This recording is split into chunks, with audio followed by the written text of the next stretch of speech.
Telethon kind Mm-hmm. of format. We'll see how it goes. Keep it Uh, rolling.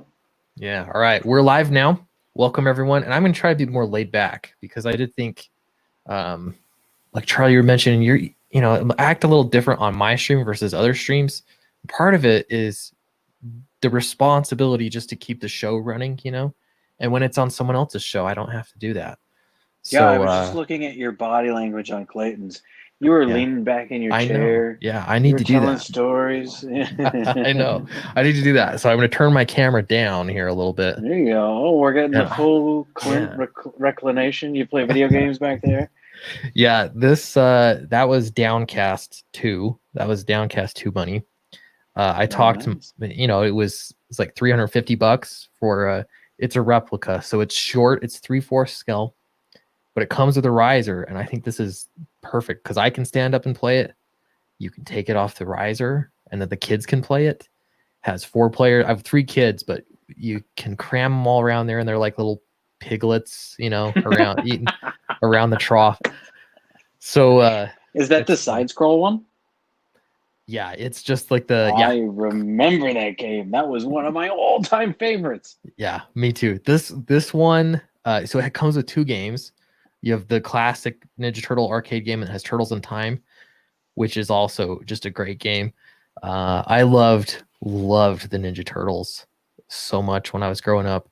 But yeah, this one, I remember there was this skating place, like roller skating Hmm. place when I was growing up, classic skating, and they had this arcade machine there. And so whenever I went there, I just would stare at it. And I didn't grow up. We didn't have a lot of money, so often it was like we'd go there and I'd get like $1, like 4 quarters, and I'd play it a little bit, and then I'd have no more quarters, so it would be playing, and I'd pretend I'm playing it. And That's I that's pitiful. it's pitiful, but I just loved it. So Hopefully, anyway, if you're passing now I that got kid, it. you say, "Here, kid, here's $1. This is making me I know. sad." If I ever see that kid, man, it was I don't know, I just loved it. And I'm sure like in hindsight it was like my parents were like, we just paid for us to come to this skating play and you want to spend all your money on the arcade, you know what I mean? They wanted us to, but And the answer is now, yes. Have you yeah, seen this game, Mom? that's This is the exactly coolest. exactly what I want to do. Yeah, so now it's infinite quarters, and I just love it. And then it also makes a good background. Part It of really the does. something I learned from PewDiePie with YouTube, not directly, but he mentioned this in a video, is that sometimes people watch videos because they're window shopping. Hmm. And that's why a lot of like Nerdrotic, his background's all decked out. It's like a adult nerd paradise. And so if you do that, people get to go and look and just think, what would that be like if I had a room with spinner rack, arcade machine? I'm gonna do more. Now We'll you get just there. need the katana blade going over it. You Yeah, need Michelangelo's nunchucks and then 2 sais hanging and a that bow would be staff cool. to fill it out at the bottom, maybe That or would be vertical on the other cool. side. And now here's my question: did you have or make? I made the weapons as a kid. Oh I yeah. was nobody was going to buy. I was, I don't know what, 12, 13. I didn't have a sai, and Raphael was the funniest. I needed a sai, so I made a sai. It was extraordinarily dangerous, and you hide it from your mom, but you make your own weapons. Did you do that? Oh yeah. We did a croquet mallets. That was always a thing because you unscrew the end and then it becomes like a great bow staff. And yes, we would use them on each other too. So Yeah. that would All right. end. Now, here's the saddest part: when you've made your sai out of I don't know, a knife sharpener, and you maybe not that I would know, not that I've done this, and you bend the hanger, get a hanger and unbend it so, and then reshape it to go on the knife sharpener, and Yeah, then yeah. tinfoil it up, and maybe even one buddy has a solder, a welding, soldering, burn the tinfoil and the hanger all to the sharpener, and then you think, I made it, I've got 2 sides. I'm just like Raphael. You can spin them on your fingers, and then your Yeah. other buddy, in your case, unscrews the mallet from the croquet set and goes to hit you once, and you put it up to block it, and everything Yeah. just breaks apart, and you hurt your hand. And My size. the low effort of just having a stick, it just wins. So I had Kevin Eastman on the show over a year ago. It's been a while now, but he was telling me when they came up with the shredder, because it was all just supposed to be one big joke, when they were sort of riffing off each other, and he got a cheese grater and he put it on his arms, cheese graters, and he said, "I'm the shredder," and that's how they came up with it. So really, when you're inventing these little weapons at home, you're just taking it back to its roots. Oh my goodness! I remember watching that. I don't remember him saying he put cheese shredders actually on his arms to be shredder. Yeah, That's phenomenal. What did you put in his face? What could you even find around the house? I don't know what you would do. I don't know. Yeah, I'm not sure. I don't know if they got that far, but that's why he's called the shredder, is because they had a cheese shredder, so that's kind of funny. Now everyone's shredder with their dumbass Wuhan flu face masks. I know. That's exactly. Yeah, totally. You could walk around. You just need the hat. You'd be set. I don't know. And I'm sure in China they have genetically engineered some weird turtle people that are crawling up out of the sewers. That'll be the next pandemic. It'll be a turtle takeover. I can only hope. Let's see. Please bring the mutant turtles up out of the sewers. Wouldn't you rather too? That would definitely be better. That's almost what we've done here, Clint. Essentially. There we go. 28. We're at $28,000. This is beautiful. Real great. The reason why it would be optimal is if we hit 30,000 before 48 hours, which, mind you, we still have some time, but we're getting into the, we're getting later into the night. People are going to bed. Some places people are waking up. But the reason why 30 is significant is because, generally, statistically speaking, you can get a third of your campaign's total in the first 48 hours. So if we get 30,000 in the first 48 hours, that means, therefore, we can make 90,000 through the main campaign phase. And then we'll have a little bit of in-demand phase, but we'll worry about that later. But this is significant. We'll say that. So if you haven't backed Fatal, we're going to do a little bit of a telethon. I don't know. I don't necessarily. It's not going to be like an all-nighter or anything like that. But yeah, we're promoting Fatal right now, and ideally, I know this works because I posted on Twitter. If you are somebody that has been planning on backing the campaign, you've got the money in the bank, like you're ready to go, but life's busy. This is a great time to do it because then it can be within that first 48 hours, and that sends a message. And it helps a lot. So that's what we're here to promote.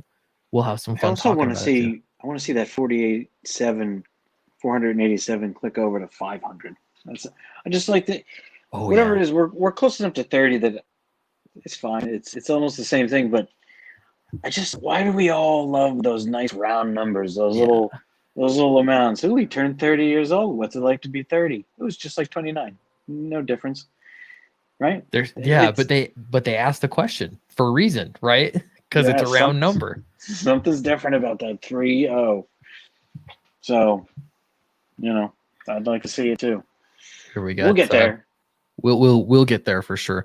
And 500 backers is a significant number. And you'll have to excuse our we're shilling, because that's what you're supposed to do. You're promoting your book. This is what mainstream comic book creators have a hard time doing, and here we are doing it. Here's an example. Okay, I don't get paid till a week from Friday. I will back ASAP. I gotcha. No worries. Understand. But you can be here and help us. We're also gonna, I don't know. We'll do it together. I talked to Cecil. Let's see. Get brother Cecil to sell Fatal. He lifts spirits and wallets. I emailed Cecil today, or I messaged him on Twitter. He responded back to me and he said, "Yes, I will promote your book. Let me think about a time." So he's going to think about a time, which is totally cool. Take your time, Cecil. And Yeah, we'll promote it with Cecil too. That'll be great.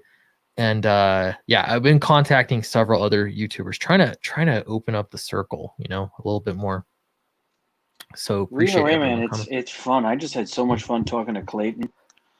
Yeah, He's fantastic to talk to. And right before that, I was talking to RT Bear. I mean, what was that? Was that 3 months ago, 2 months ago? I can't remember.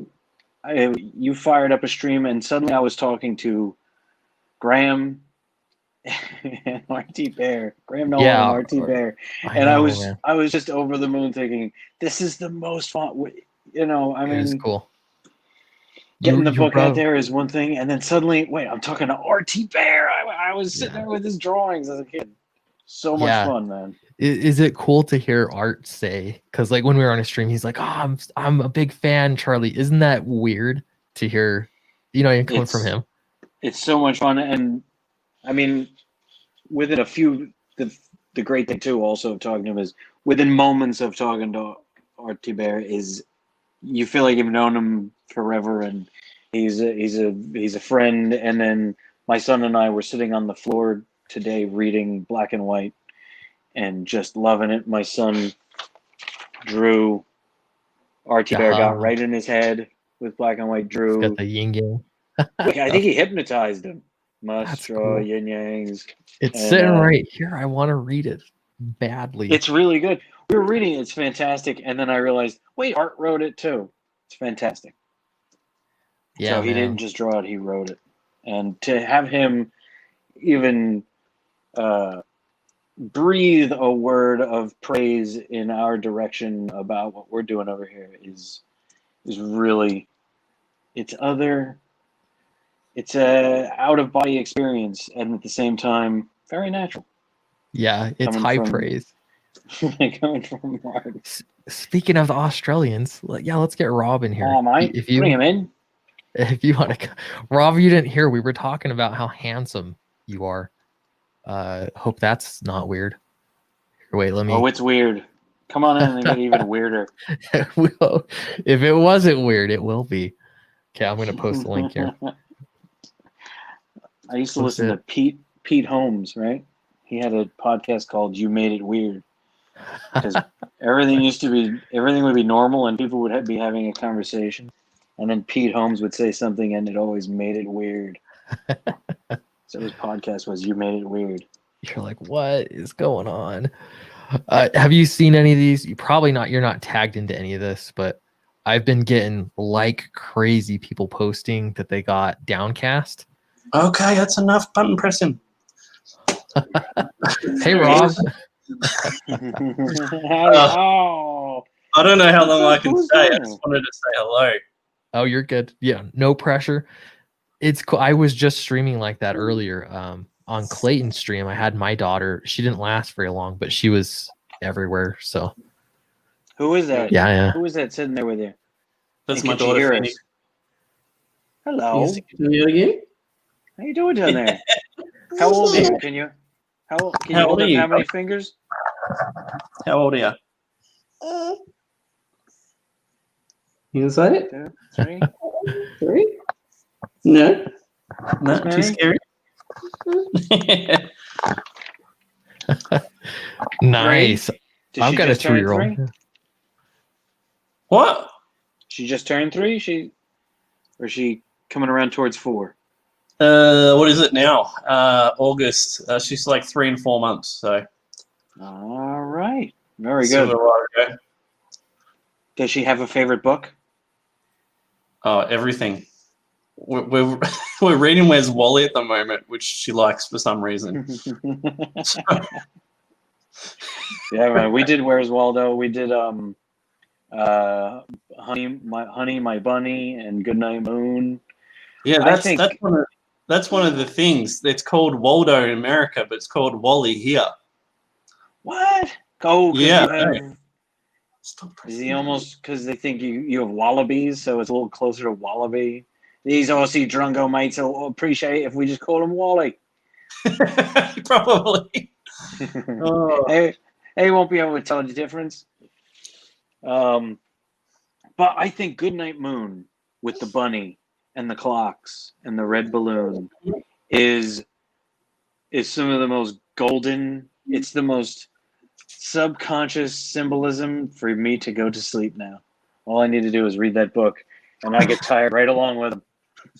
She likes like it's not my robot, and it's not my airplane, and it's not Yes, my car, and Not it's not my not my fairy or snowman. whatever. Yeah, she likes all those, don't you, Bub? Mm-hmm. We read "It's Not My Snowman." Do you know him? No, we don't have that one. Because he has a squishy nose. That's not my Oh. snowman. I just wanted to jump on and hijack your stream for a minute because I want to get Charlie to color a cover for me. Well, Meanwhile, we're looking for a colorist. we're looking for colors, and I'm coloring our pages and trying to not color our pages. Yeah, in a minute. Yeah. And you're looking at me saying this is the colorist I want? Just for a cover. I'm Just the for a colorist cover. I don't want. Just for a cover. Maybe. When do you need it? Within like a month. In a month. That might be a little tight, but maybe. And who's the artist? Is it Rob Rob? Willis? Yeah, Where is Rob he? Willis. Is he? I've never seen him come on a stream. No, he's come on now a few times, but he's got like 5 kids, man. So it's even harder for him. Yeah. Wow. 5 kids. I've seen him on some of the auction streams. That's the only time I've ever seen Rob. Maybe twice on an auction stream, but he's great, man. His art is beautiful. He doesn't really need to go on them because he's got a group of people that just buy his work from him. So nice. That's the piece there, Clint. This is Charlie posted this on Twitter today. This is just a section of a page, but man, just the hand even. Mm-hmm.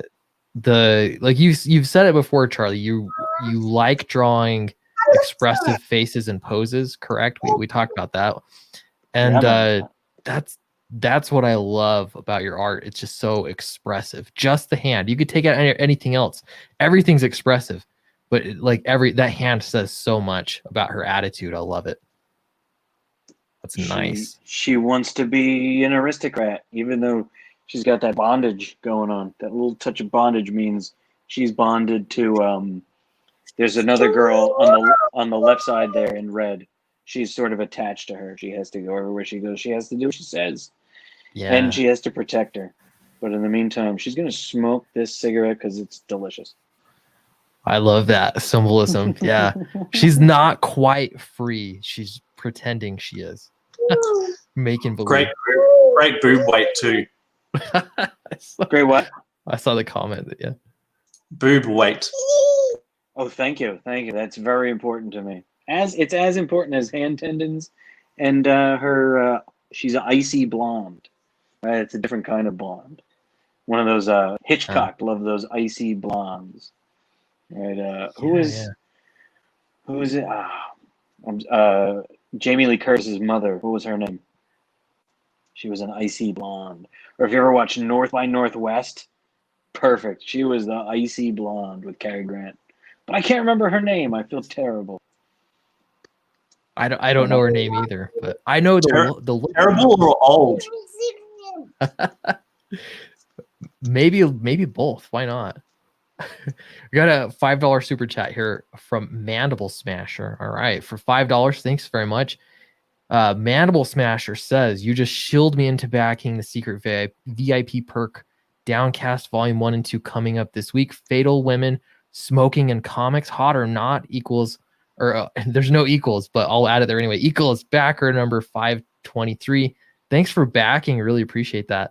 It's cool, and I couldn't have timed this any better actually, because everyone's getting their books. Like if I go through my Twitter feed, which I'm doing here, you've got people saying, "Hey, congrats on Fatal. Here's Fatal," and then at the same time, you got, "Hey, I just got Downcast in the middle." A new reader, someone got Downcast 1 that didn't have Downcast 1, and the best. Beautiful. I'm trying to find it down here. Somebody said, maybe this one's it. No, that one's not it. I'll find it. But someone said perfect shilling because we got your books, and then they also had the fatal card. Remember, I got it in some of them, but yeah, it ended up being perfect timing. I just wish I would have got those cards into every single box. I'm gonna find it. We'll Yeah, get Rob, do you know what he did? I think There it was it is. Eric's idea? It was Eric's idea, right? To Yeah, include a sort of what did you call it, Glenn? just like I was thinking like a promotional flyer, and I'd thought about that, but I was like, I don't want to print it. And then he was saying you need to just do a trading card because trading card, especially just like a one-sided trading card, they're really inexpensive. So it was a good idea. I printed them out and they did not get here. I even paid for them to get shipped 2 days shipping, and then it got here in 3 days. So kind of sucked, but some of the packages, about half, got the little Fatal card in here. It's just a little ad for Fatal with the link to the campaign and the launch day. So yeah, it's just cool to see people getting the books, and then they're also getting, everyone's talking about Fatal too. So it was actually really good timing. Oh, Rob, is this your screen? I thought someone else jumped in. I don't hear Rob anymore. Are you muted? Yeah, I'm Oh. totally muted. So this is what Charlie's going to be coloring. What? Holy Lord. This is about the third or fourth time on stream, on air, people corner Charlie into doing stuff. It's funny. I like watching it. Holy smokes, that is rad. That is Replicator? Is the chick Replicator? And did she kill Shinobi Sasquatch? No, it looks like it. She's called Ghost, but she kills people. Good for her. Just throwing it out there, man. Let me know. Let me know. That tractor is fun. I'm so squished, but I would love to sit with that artwork. And it's when you color somebody else's work and you see, oh, look what they're doing here. You get way closer in on it and you enjoy it in a really different way than just looking at it, because you're saying, oh, what did they mean here? What are they doing here?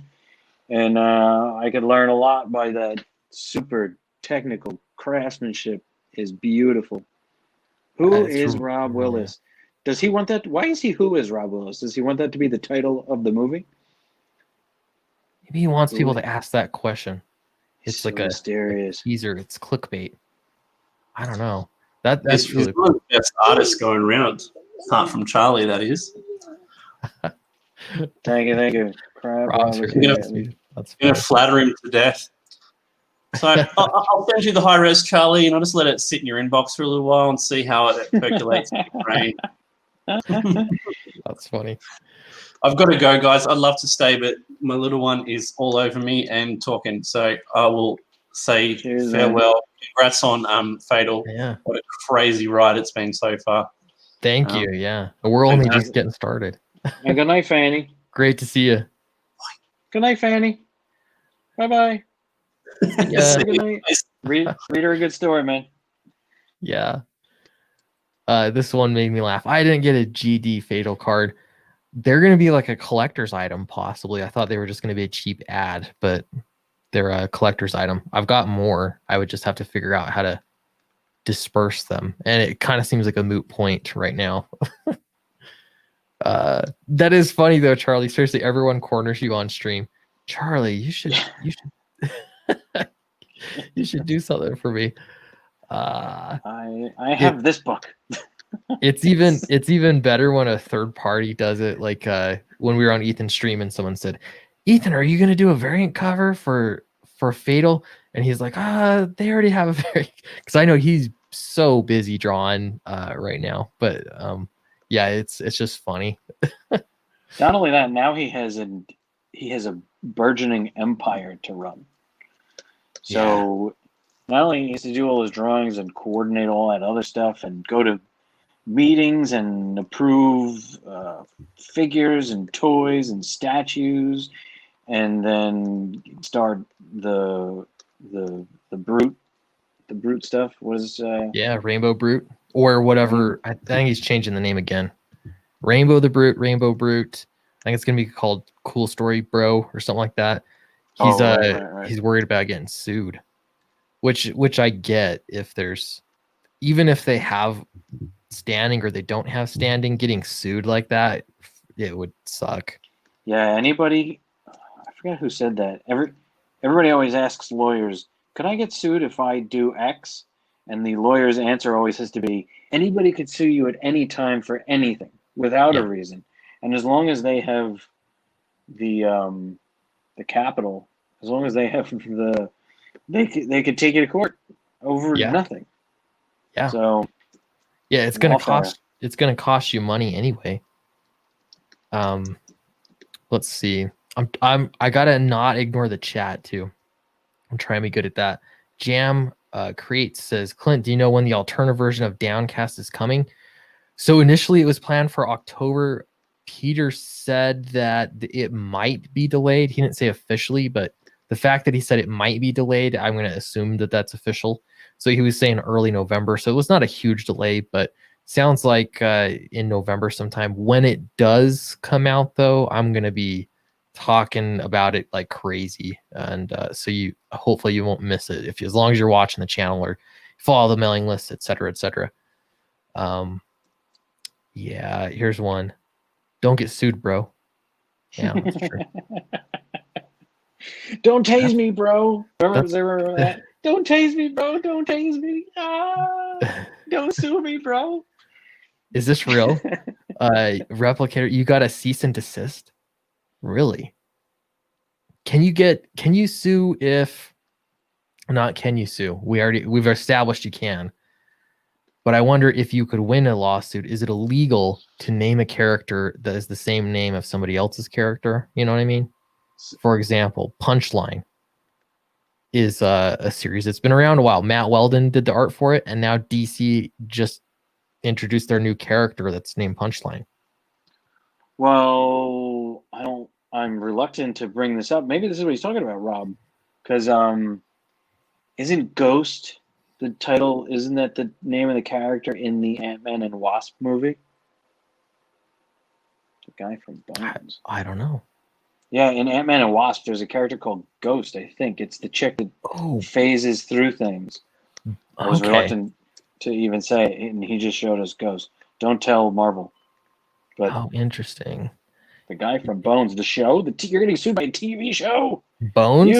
Or is it... Oh, is that Bone? The comic. Dang, that's too bad. Let's see. To be fair, is DC going to be around for much longer? It's funny, like we used to joke about that and people would be like, you're being ridiculous, you're hyperbole. Now no one's laughing. except I just laughed, but generally they're not. Before I have one news piece that we're going to look at, but the reason for this season, and we're going to be relaxed. I'm going to be super chill in this stream, but like super chill, Clint. Super chill. That could be a superhero trademark. But we're here to shill for Fatal because that's what good comic book creators do. And the goal here is we really want to push to get 30K before the end of the first 48 hours because that is an important number. I heard someone say that they backed. Our shilling helped back it.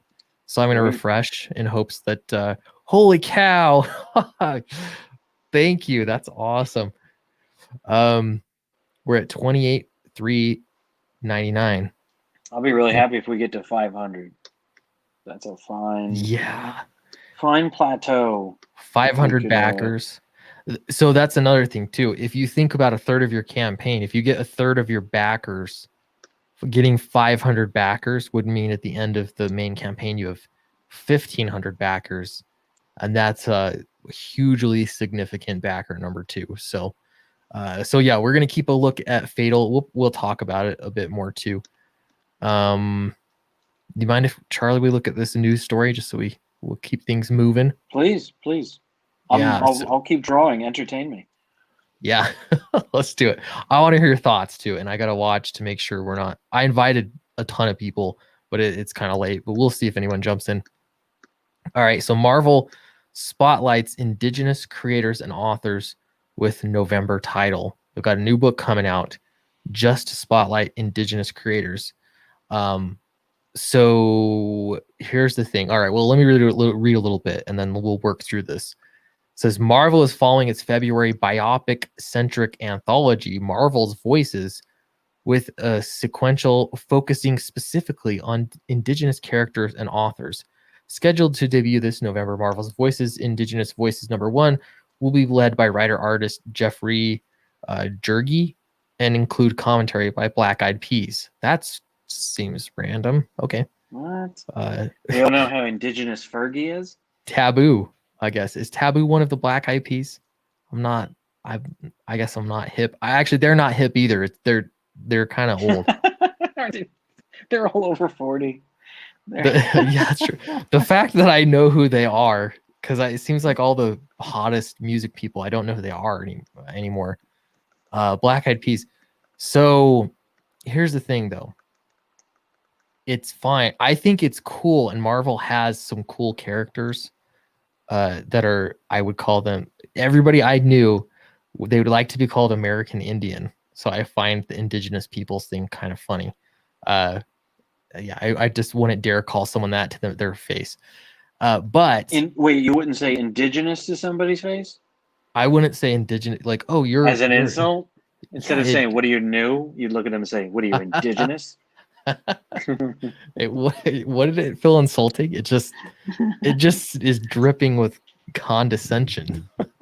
I think the insult, speaking of our Australian friends and Rob and Clayton, I think they can't say abos. I think abos is the big insult to the indigenous population there. Oh. Although at this point, aren't Rob and Clayton indigenous to Australia? You can't pry them out of there. Yeah, at some point, right? You've got to be. You're born there. I don't know. I don't know. But so this is the weird thing, and I feel like this trend is happening a lot, is that they're making books for the creators because of the creator's identity, not because they're not making the books for the readers, if that makes sense. So it seemed like it used to be the prevailing argument, and you still see some of this, where it's like, hey, we need more stories specifically for XYZ population. But now it's become, hey, we want to make more stories for XYZ creators. That's silly. It does seem silly. Yeah. It just seems weird. Like, just do a character. And I know they've had, I don't know, are these any of these new characters? They're pretty minor characters, but I have no problem. Like, have the characters there. So Fatal Flynn, he should be an Italian American, essentially, from New Jersey, because that's all I can think of. And that's right. And he'll go and meet Mormons, and they'll ask him, "What's wrong with you?" And he'll say, "Oh, I'm an Italian guy from New Jersey, going through the cosmos, because that's who my creators are. That's all I can be." How? It's exactly racist. Yeah, that's true. Yeah, it is. You stick to your kind. You got to write what you look like. That's weird. Yeah, anybody should be able to write for it. But let's see what somebody involved had to say. I don't even know who this quote's attributed to, but I'm just going to read it anyway. In quotes, it says, "I am truly grateful for the platform that Marvel has not only provided me for my work, but with this edition of Marvel Voices, all of Native America." He used the term Native America, not indigenous peoples. This supports my theory in that normal people would rather be called Native American or American Indians than they would indigenous people. That was made in a laboratory somewhere. Yeah. It does. Indigenous people does sort of feel as though they landed in a spaceship and around this planet. I'm uncomfortable with the indigenous population. Let's get on the ship and. That's indigenous. I don't get it. What are they, specimens? Yeah, you're right. Yeah, I don't understand that at all. Come to me with my finger probe. We will finger the indigenous population. Wait, you can't finger them. Oh, finger them now. Stop. I've got a story. Do you want to hear a deep lore story on the topic here? Yes. So when I was growing up, I was into Boy Scouts. My older brother was really into Boy Scouts, and he got into this organization called the Order of the Arrow. Have you ever heard of it? The Order of what? The Order of the Arrow. Sounds cool. All right. At the time, it was cool. He joined it, and then I was like, I gotta be part of this. And also, Clint, this fits right into your profile. I would have assumed you were a Boy Scout. Oh yeah, I was. I never got my eagle though out of rebellion. All right. That's another story, but yeah, I was a Boy Scout. But we got into the Order of the Arrow, and they are super into Native American culture, American Indian culture, and so I got super into it. And this was when I don't know, I was like 12, 11, 12, 13, maybe. What year? 2001, 2002, right around there. Okay. Yeah. So things were a little different then, but we would dress up in outfit. They called it outfitting. You would make the outfit, you'd dress up in it, and then you would go have competitions and you'd go dance, at powwows. Sounds awesome. So yeah, it was super fun. And we're little white boys doing it. It was fun. I got into it. I thought the culture was really interesting. I learned a lot about it. And then at some, I did it for maybe two or 3 years. And at some point it started then to become not PC to be doing it, and now while you were still part of it. Yeah, we went to like the bigger powwows, and it was like becoming taboo. It was weird. So it actually shifted under your feet while you were engaged with it. It would have been the very beginning, very, very like early signs. So I'm sure it went on for a little while. But yeah, anyway, I've got some other stories with that. But from that experience, I learned that at least at the time, they all liked to be called American Indians. That was at least around in Utah, everyone I knew. And you wanted to be a part of their culture. I wanted to be. Now it would be like if I had I might have pictures somewhere of this, outfit. It would be cultural appropriation. Now it would be terrible. Yeah, and probably those indigenous people, those Native Americans, Algonquins, Cherokee, whatever they are, they definitely want you to take no part of it, because that's just, what are you kidding? You're keeping the culture alive. You admired them. That's what's so cool. My kids, they just watched Pocahontas, and for a week they were just wearing feathers and running around with bows and arrows and saying, every day my boy would wake up and he was drawing two red bear claws on his chest and talking in just Indian speak. Just instantly in love with it. Instantly in love with it. Like every kid from the 50s. Yep. And now you're not allowed to because it's insensitive. So make sure nobody enjoys your culture anymore. That's how you stomp stuff out. So it's strange. Yeah, it forces people out, and then it also, I mean, we would make, they called them roaches, the head dresses, a particular kind of headdress, and you'd use porcupine hairs, not quills, hairs, and it was like crazy intricate work. I know it took me forever, but it was good. It was good for me because I learned how to finish what I started. Even when it gets painful, you're sewing, basically, you're weaving these hairs, like 3 hairs at a time, onto this string. And then with that, when you have them all in a sort of a shape, then you wrap them around. Anyway, again, deep lore. But when I see this indigenous people stuff, I'm like, they made this up in a classroom somewhere. 199 super chat from Cult of Altus. Hey, thanks very much. He says, can I nuke my Twitter and still win, Clint? Yeah, I don't know. You mean with crowdfunding? Is this like a deep question, or is it a silly question? I'm not sure. But I can tell you from a deep perspective, I've pondered this myself too. I asked your boy Zach once. Twitter? Yeah, just get rid of Twitter.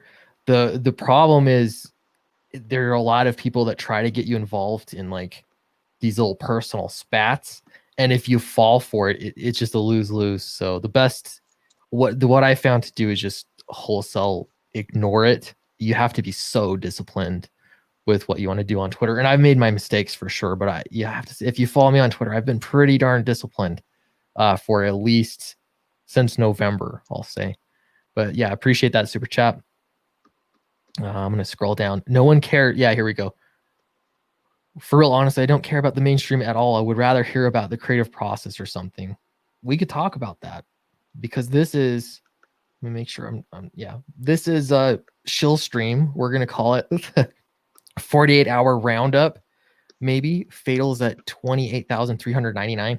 We really want to hit 30,000 at the 48-hour mark or before because it is a big deal. The other nice round number is this 492 backers, which is fantastic. But if it was a 500 by the 48-hour mark, that would be even better.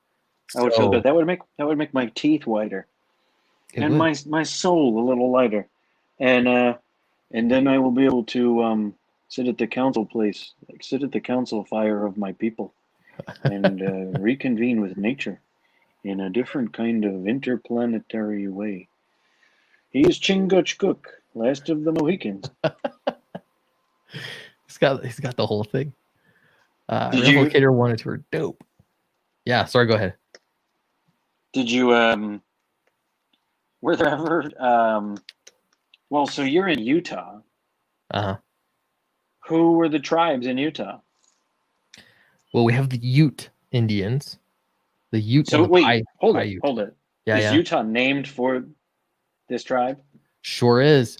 That's pretty nuts. That's awesome. It used to be called Desiree, and that was the Mormons named it that, and then the U.S. government was like, no, we're calling it something else, so they called it Utah.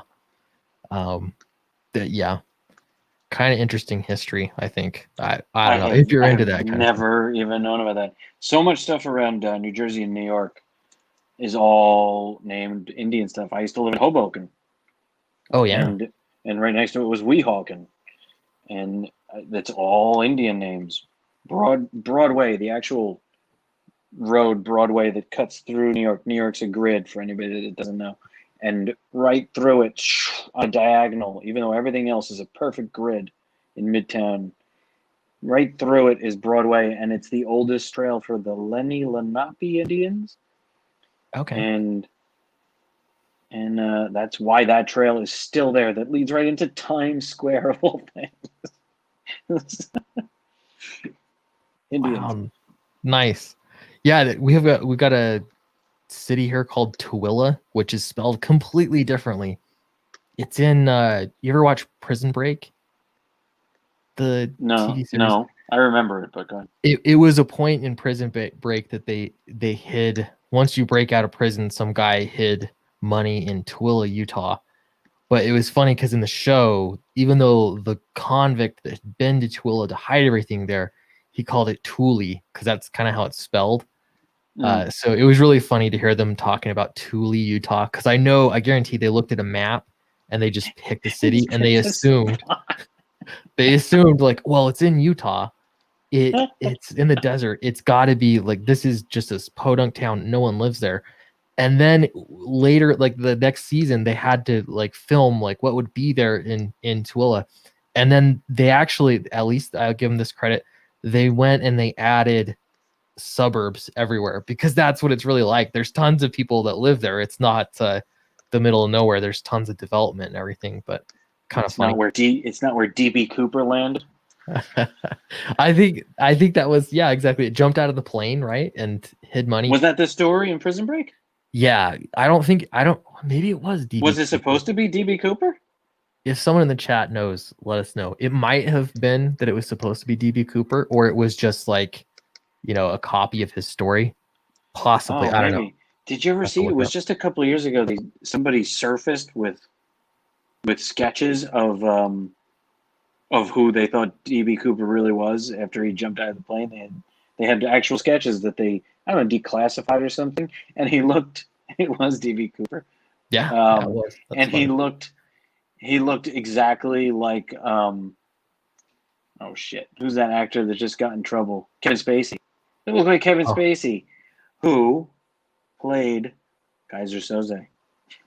ah. So the picture came out, and I thought DB Cooper was Kaiser Soze. Kaiser Soze, Yatama Kaiser Soze, Yatama. It's a conspiracy. Cult of Atlas. I'm gonna say your name right. For $4.99, thank you very much. Says if no one is allowed to play in your culture, 100% of your culture will evaporate from the purview and will become a historic footnote. That's part of the problem, because if you're gonna make superheroes that resemble American Indians, but you're afraid to do anything that resembles American Indians, you know what I mean?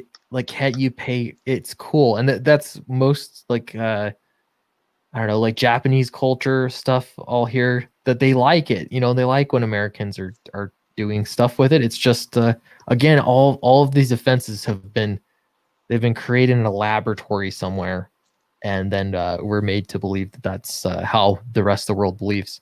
So, but that's enough. I guess you guys are finished with that one. So, Fatal is on Indiegogo right now. We're at 492 backers. This is for, I understand it, you know, for those of you that are waiting for payday, but I believe that there are people out there that totally have every intention in backing Fatal. They're sort of just like, yeah, I'll get to it. They've got the money to do it. They want to back it. It's all but decided. They just haven't got around to doing it. So we're kind of shaking the trees. If you haven't backed Fatal yet, you want to, you're decided, we're going to look through the campaign a little bit. But if you could back it tonight, that's a huge help. It's a big landmark for us before we get to the 48-hour mark. So we're doing like good creators do, and that is promote our stuff. So first off, I kind of want to talk about this page, Charlie, the one that we have at the top that's all lettered up, and this basically, it's symbolic of what is right now the complete creative team, really, because we got Charlie doing the line art and the colors. We're looking for a colorist. And then we've got my writing, we've got Eric's lettering. So there's one complete piece as you see it. Charlie, would you mind explaining the whole Jackie Chan thing? I think that's fascinating, like with how you design this page. All right, so initially the page started with, we know what we had to accomplish, which was he had to get his helmet on, he had to be on the side of the building, we had to see that his ship, the Gull, was high up above him, and he had to shout into his wrist communicator that he needed Eldridge, the drone robot, to fire off the missiles to save him, because he's in quite a predicament on the side of this thing, surrounded by lizards who are about to scratch his face off and do terrible things to him, and he's not really even sure what they are. And so the panel initially started with the small part where his helmet comes on, and I had a narrow image on the right underneath that other one where it was just maybe the corner of his head and the ship up above him. And as I was drawing that narrow image, it got good to me, and I just kept thinking, I want to draw more of a shoulder. Ooh, now I want to see the gun. Now I want to see, well, I could get the lizards in there. And then suddenly the little narrow image on the side became the set piece that the rest of the moment is built around. And the way you think about it, it could be a split second or slowed down into bits of what happens, and the chronology could actually be distorted a little bit.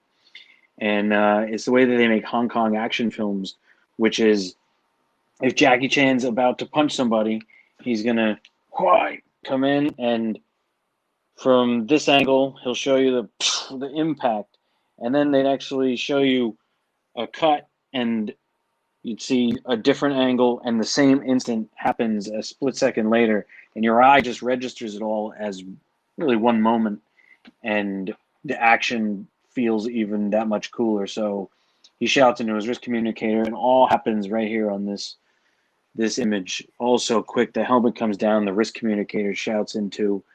He turns and fires just as the Gull up above him lets loose the ballistic missiles to annihilate the threat on the side of the barge. And if you do we have that panel?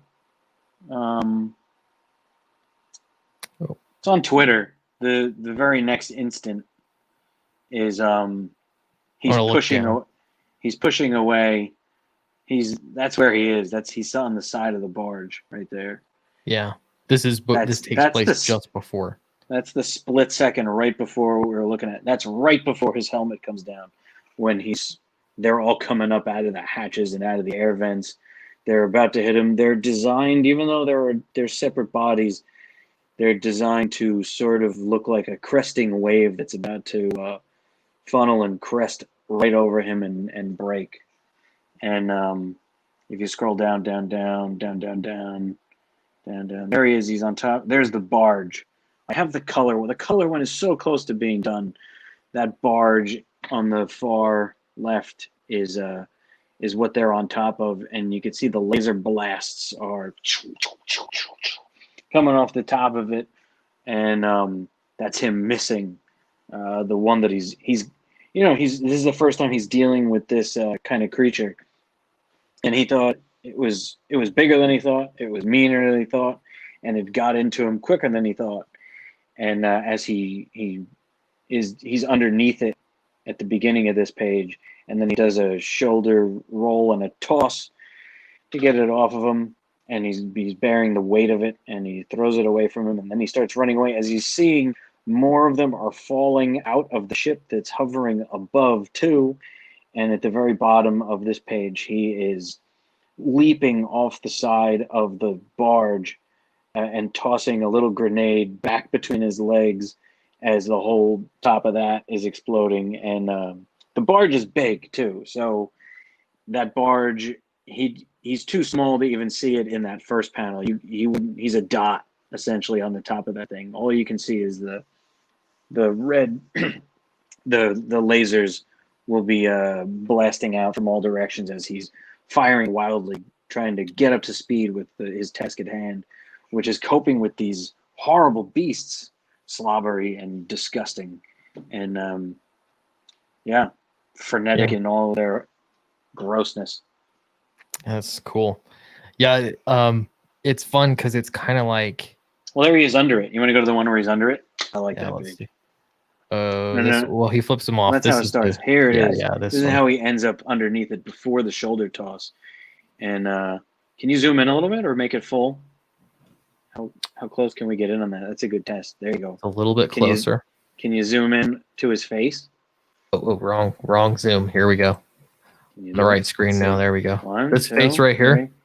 Yeah, right in the middle. Scroll down. Right in the middle. Oh, it moved. Oh no, where'd we go? Wait. Right there? There you go. Right in the middle. He's squinting his one eye. Oh, there's that other page. Gosh, he's squinting his one eye. He's with his right hand, he's pushing back against the mandibles. Didn't somebody just had a really cool mandible name? Mandible Smasher, Mandible Crusher. That's right. He's being crushed under this heavy, weird thing, and he has to figure out how he's going to deal with them, not only one at a time, but he's meant to deal with a horde of them. And so it's trying to bite him. He really doesn't want to be bit by this thing. He doesn't know what it is or what diseases it carries. And so he's keeping it away with his right hand. He's blasting. There he is. His left hand is coming up from underneath that. And the other thing, as it's planting, its right hand is planting. It's pushing against him. Its left hand is dripping above him as his robot pal just stands there saying, you're in trouble, pal. Some snark. And, yeah. Yeah, something snarky. Is that written? What does he say there? It is written. I can't remember off the top of my head. I think because in the first page he's saying like, "Hey, we're gonna get this done, get this quick, or whatever. This is easy job." And then something to the effect of, "Is this you still think you're gonna be done soon?" Like just reminding him like, "This you said this would be easy." Yeah, because even here he doesn't even bother yet with his helmet. He thought it was going to be a cinch, and honestly, this looks insane. Thank you, GK1. Yeah, thanks. It is fun to draw. He is pinned here. Fatal Flynn is pinned, and he's used to getting into jams, but this looks like quite a jam. He's firing the blaster wildly, and then the bottom panel, you can see he's gritting his teeth as this you'll see there it is in color, the gross green bile and acrid mucus from that thing's mouth is dripping down on him. And this guy's seen a lot of things, but this is gross. Yeah. And then if you go down, now the shoulder toss makes more sense because he has to shift his weight and toss. There's the laser blasts are off the top of that thing, and desperation. He shifts his weight. Yeah, and when he tosses him, then he starts running away because he sees the other ones plopping down on him. And I love this term. It's called, when you're getting out of town, firing your 6-gun. That is called a punitive withdrawal. And he starts hightailing it out of there with he's got that. He pulled it off somewhere off of his belt. That little round thing in his left hand as he's running away. His foot is just breaking the. This page I actually stayed in the borders I made, except for that little heel of his foot that's exiting down into the right, and he's firing back over his shoulder. He's getting that, whatever you want to call it, not a thermonuclear detonator. He's about ready to push the button as he leaps over the side. And what sort of a psycho just jumps off the side of a hovering barge that's high above a city on a planet you've never even been to? And it's just this kind of psycho, the kind that might go by the name Fatal Flynn. That's right. He's not just the hero you need; he's the psycho you need. Something to oh gosh, I'm on the wrong screen again. Here we go. Click over here. Minus. There we go. Oh, I just want to reset. Just want to look at the page. Was it no, it was down. Something cool is just the overall page design. I'm so into this. I'm such a fan, which is something I really like about Mike Mignola. I know a lot of people aren't. A lot of people have varying opinions on Mike Mignola, but something I love is the overall page layout. Yours is nothing like Mike Mignola. That's not what I'm saying. But what I'm saying is the thought into the page layout, where this looks sci-fi, like just the page layout. It almost looks like reminiscent of the side of the barge. That's kind of what it reminds me of. It's not necessarily the same shape, but it just, I don't know, there's something about it that just gives me the feeling of this sinking, across the barge. I don't know. Super Thank cool. you. Absolutely. That's what we were just talking about with Clayton. I don't know how much of that is as you start sketching it and there's a little intuition takes over. Why tilt everything? Why is it all? Well, in the first panel, you see the barge. Even though it's floating, it is somewhat unstable, right? And when you see it in color, it's rusty and rickety. It's not something that's part of this. It's not a. Wish there were more submissions. I don't think it was exciting and dynamic. Thank you, Publishing Pete. Come on in and talk if you can. I'll send you the link. No pressure. I know he's busy, but I'll send you the link regardless. Come bring me my Adderall, Pete. Wait, I mean my comics, Pete. So you see the barge is. I guess we're trying to hint that the barge is somewhat rickety and it's unstable, and it's the camera is a little below it, looking up at it. It's got its engines there and turbines and its exhaust systems, so that's established a little bit. So the way it's tilted is a little hint that it is vertical and he is going to be falling off the side of it, which he does on purpose. So he throws, if you want to talk about the page layout, I'm happy to do it. He throws the thing to our left and it's heavy. And then even though it looks like then he throws it the other way, just the camera has come around. So then it's going the other way. So, here's your left, here's your right. Then he's running away and the whole thing is tilted.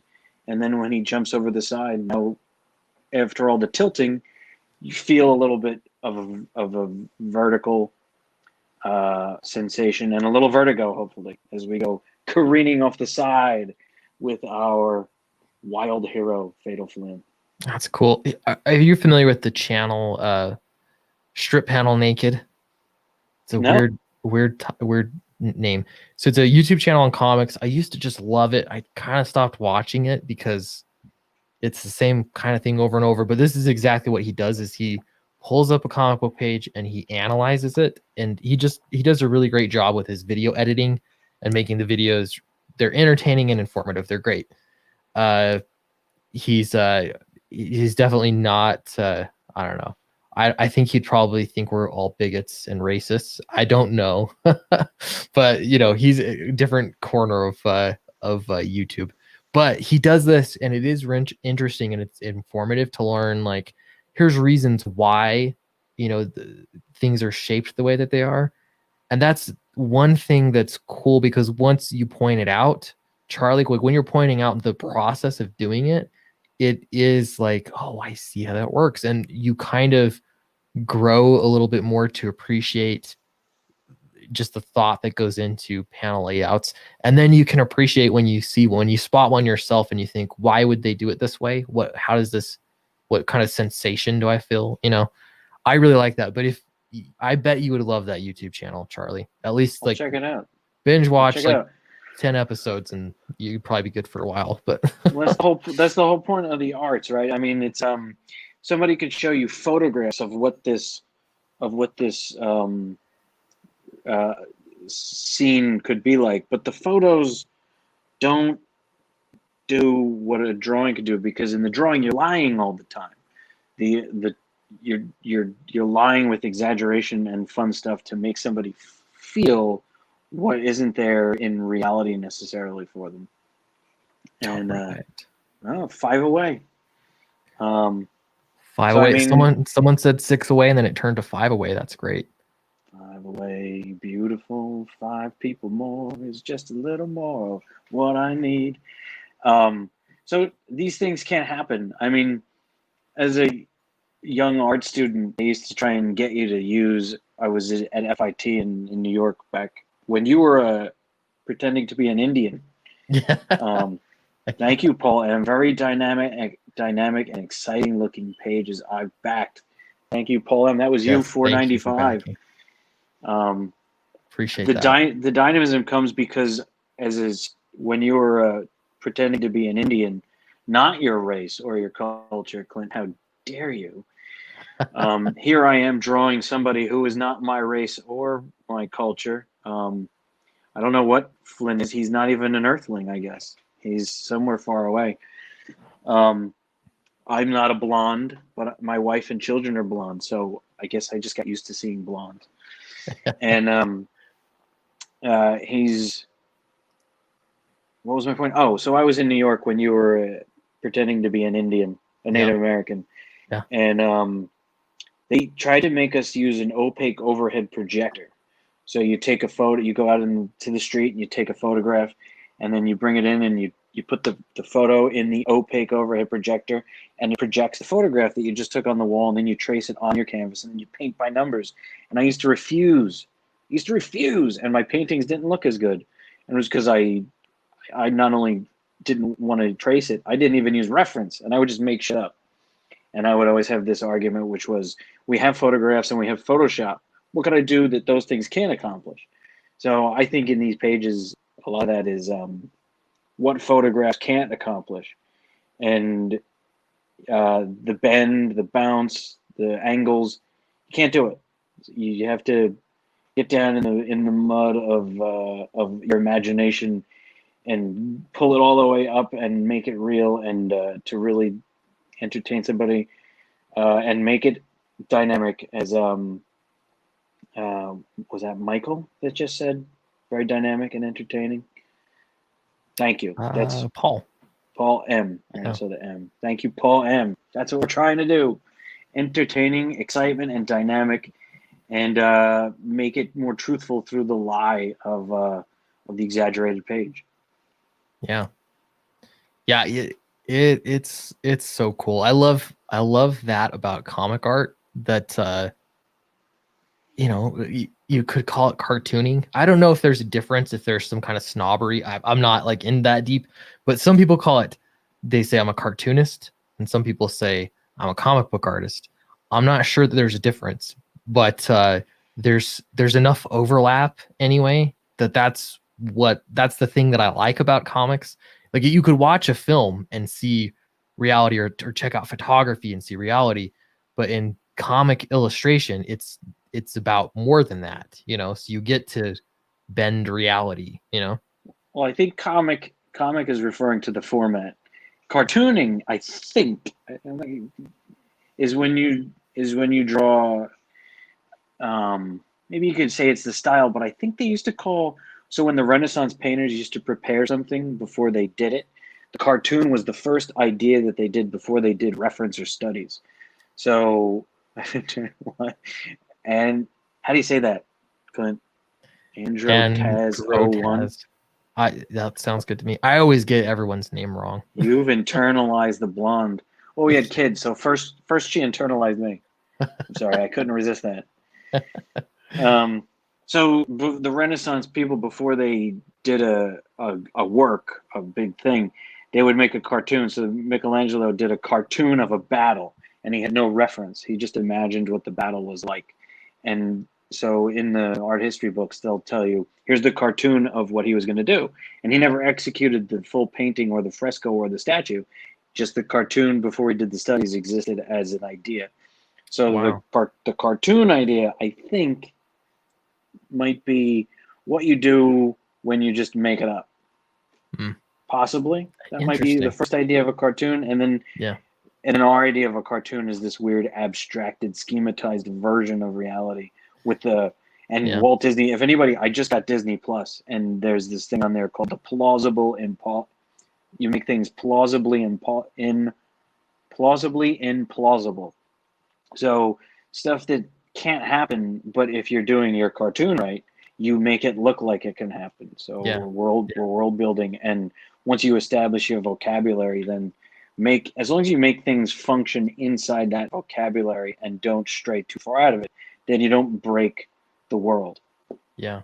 I'm gonna say good night to resident antagonist who says, "I'm out, but thanks for streaming. Gonna read Downcast, Rise and Fall, open this here wax pack, and maybe max pack. Maybe Fatal looks amazing. Hey, thanks so much for watching with us, and thanks for backing the campaign."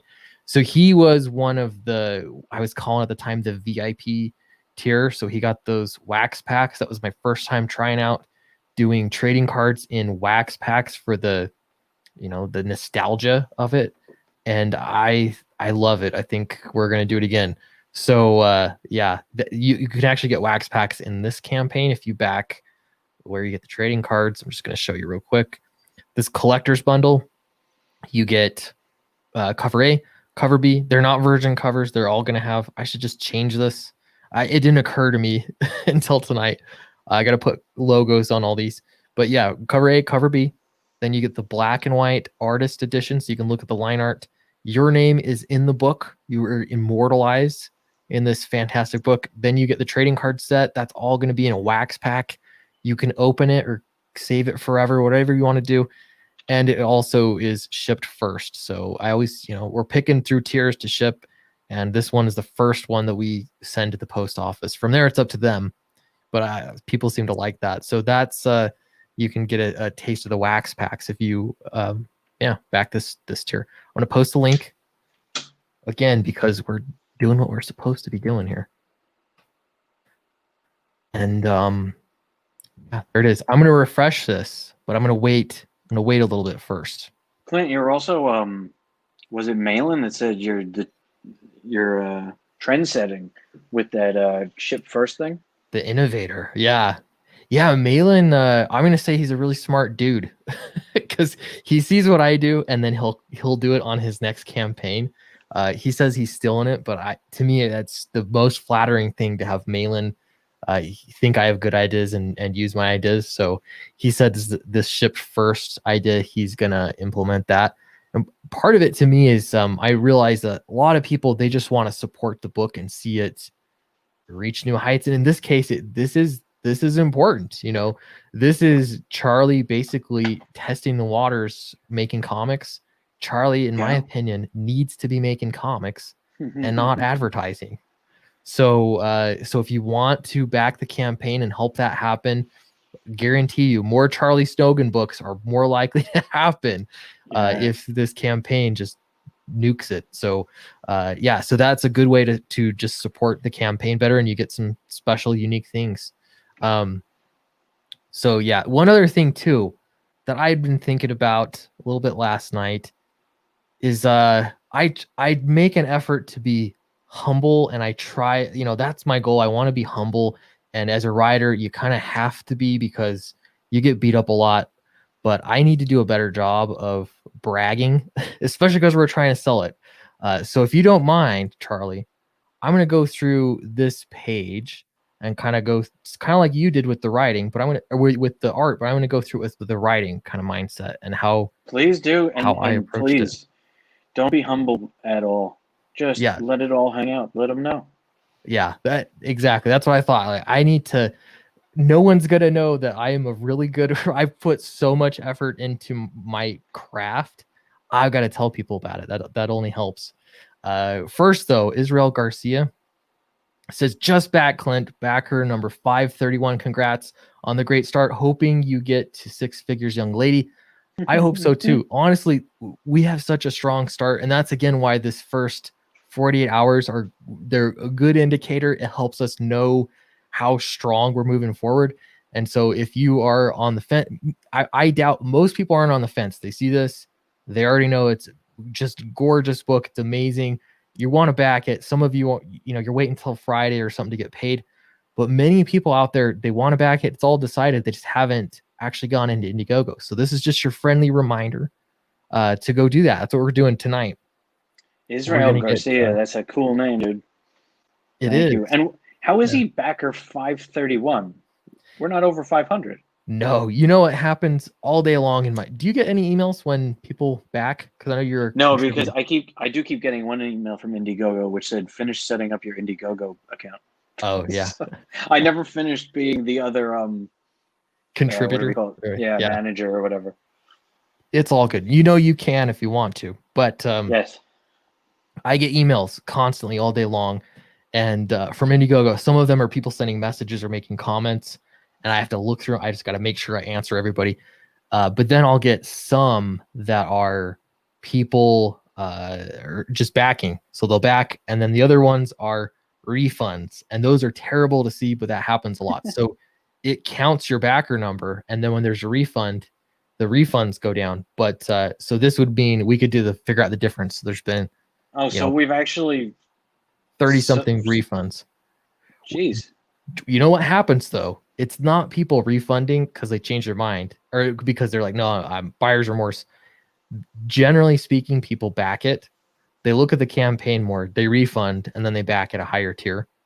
Oh, I see. It's not just because somebody heard you say that you once dressed up as a Native American. And they're like, that's problematic. He's horrible.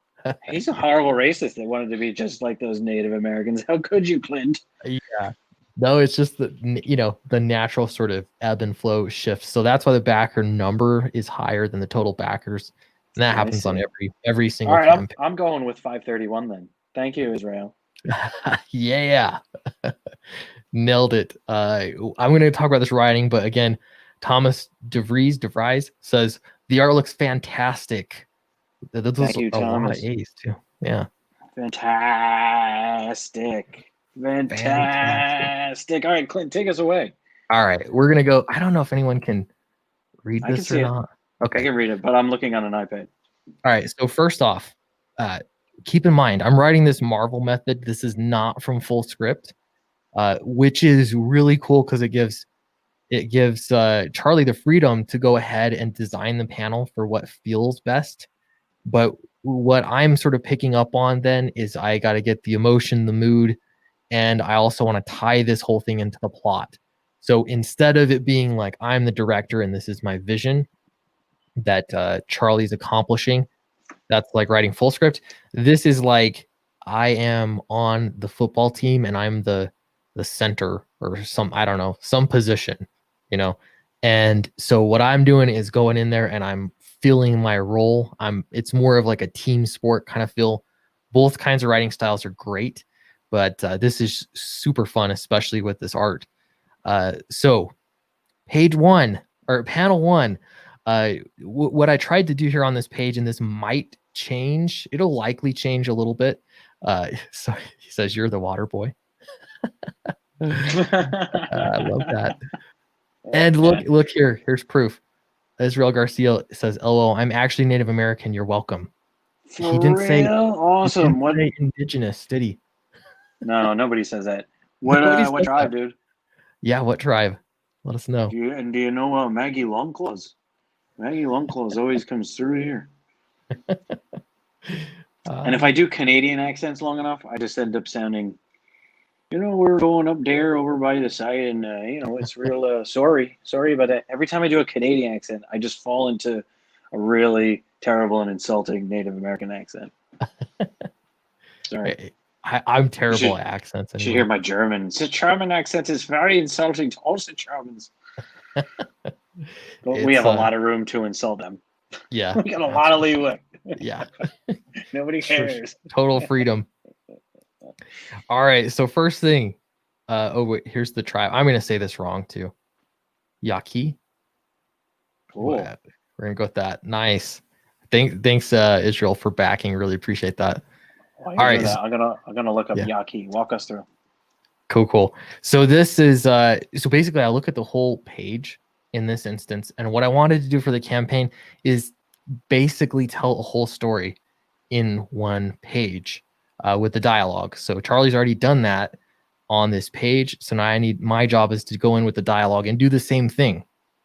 So first thing you notice here, this big panel, the question is this panel 2 or is it panel 5? The correct answer is it's both, because I look at where your eye is going to read. You're going to read from left to right. You're going to go down and you're going to land here. So when you're going left to right, you're going to cross this. This is the goal. This is his ship up here up top. We're going to sort of put in the setting here. We got a nice sound effect by Eric. Shunk. This is battle mass coming up. And then it says, this is telling, not showing, but this is also what makes some of the best comics great. Okay. So this goes against writing prose so much, but you do it because that's what makes comics fun. Here's Eldridge speaking. Battle mask active, and then ... Are we leaving protocol already? And we're sort of leading you into that Flynn is doing something he's not supposed to. Not only that, but he does this all the time. All that is implied in his dialogue there. So then we have Flynn over here. He says, override the Gull's ballistic systems. Fire all rockets. So again, he's going farther outside of protocol, what he's not supposed to be doing. And that's what we're implying there. And then Eldridge's response is, of course, now I'm complicit. So he's going to go with it. He's going to leave it out. Here's in the next panel. Here's the sound effects. You're writing all these into. Sometimes I Google, I don't know what the sounds ought to be. So I Google other comics and see what they do for sound effects. That's relatively straightforward. Then we have the ballistic missiles firing, and Eldridge says, I'll leave this off the report too. So again, just implying that they do this kind of thing all the time. And then the last sound effect, you write that in. I had to look this up on some Star Wars comics to see what kind of sound they make for laser guns. The phew. Yeah. Oh, I didn't even read that. All I was looking at is what it looked like. Because Eric did such a nice job lining it up on the axis of. So if the laser is actually blasting on the x-axis or the y-axis, then that's in a three-dimensional way coming off on the y. Yeah. So this ties it all together. This is essentially a complete story. You have a beginning, preparing for battle. You have a middle, what he's going to do. You have conflict because you have what he wants to do versus what Eldridge says they should be doing. That's important for writing and storytelling. And then you have the resolution of what happens. Flynn's going to get his way. The rockets fire. And here's the fight continuing. The other thing, too, is that this is all happening in what I think of. You ever watch a car accident and it happens, feels like slow motion. Even it's just this one moment. But in this case, it is. The page is drawn that way. These are all the things sort of going through his head, what he has to pull off. And in the same panel, essentially, it brings us back to the same moment. And he's taking action. So again, scenes, you're having people make a decision. And that's crucial. What decision they have to make, and then what decision do they make? And those decisions always have consequences that lead you into the next little story. And that's basically how you break up scenes. But we do it page by page too. Again, this might change a little bit because, just sort of building it into everything else. but that's that's years of writing practice. It's just not very many words, and I realize that writers get it's easy to get overlooked as a writer. And how do you tell a good writer from a bad writer? You got to read through what they're doing. But that's cool. It's part of the challenge, and I have so much fun with it. My my personal taste as a writer is I like to use as few words as possible. So especially in comics, because it's a visual medium, so you want to stay out of the way, but you want to just add those things. You're sort of hinting at what's going on. Maybe I zoomed out too much. That's good, man. You're just talking. That's the basis for all drama. Build in the conflict, right? Yep. Blasted or calling the ballistic missiles, blonde or brunette, conflict. That's right. And I just sent you. I sent it to the group DM by mistake, but I sent you the original rough. If you want to check, right. Thomas DeVries. Thank you, Thomas DeVries. Let's see. Did you just send it to me? I just sent the rough, and I'm looking right now to find if I have it even back farther. But the first way it existed when the main thing was just a sliver might not exist anymore. It's in the DM for the group. I got it. And I had him initially in that. See that vertical thing right in the middle? That was the initial frame that I had him in. Oh yeah. And I just kept. Well, I got to see his arm. I got to see. So you can see all it was. What I was aiming at in the initial vertical second panel there was to see the ship above the side of the barge, him hanging onto the rope, and see a couple hands below him. But then I thought, well, I got to see him blasting. So it just kept growing out of the box. So always growing out of the box. Bust those panels open. Mm-hmm. And see, you even hear the helmet popping open or pops up.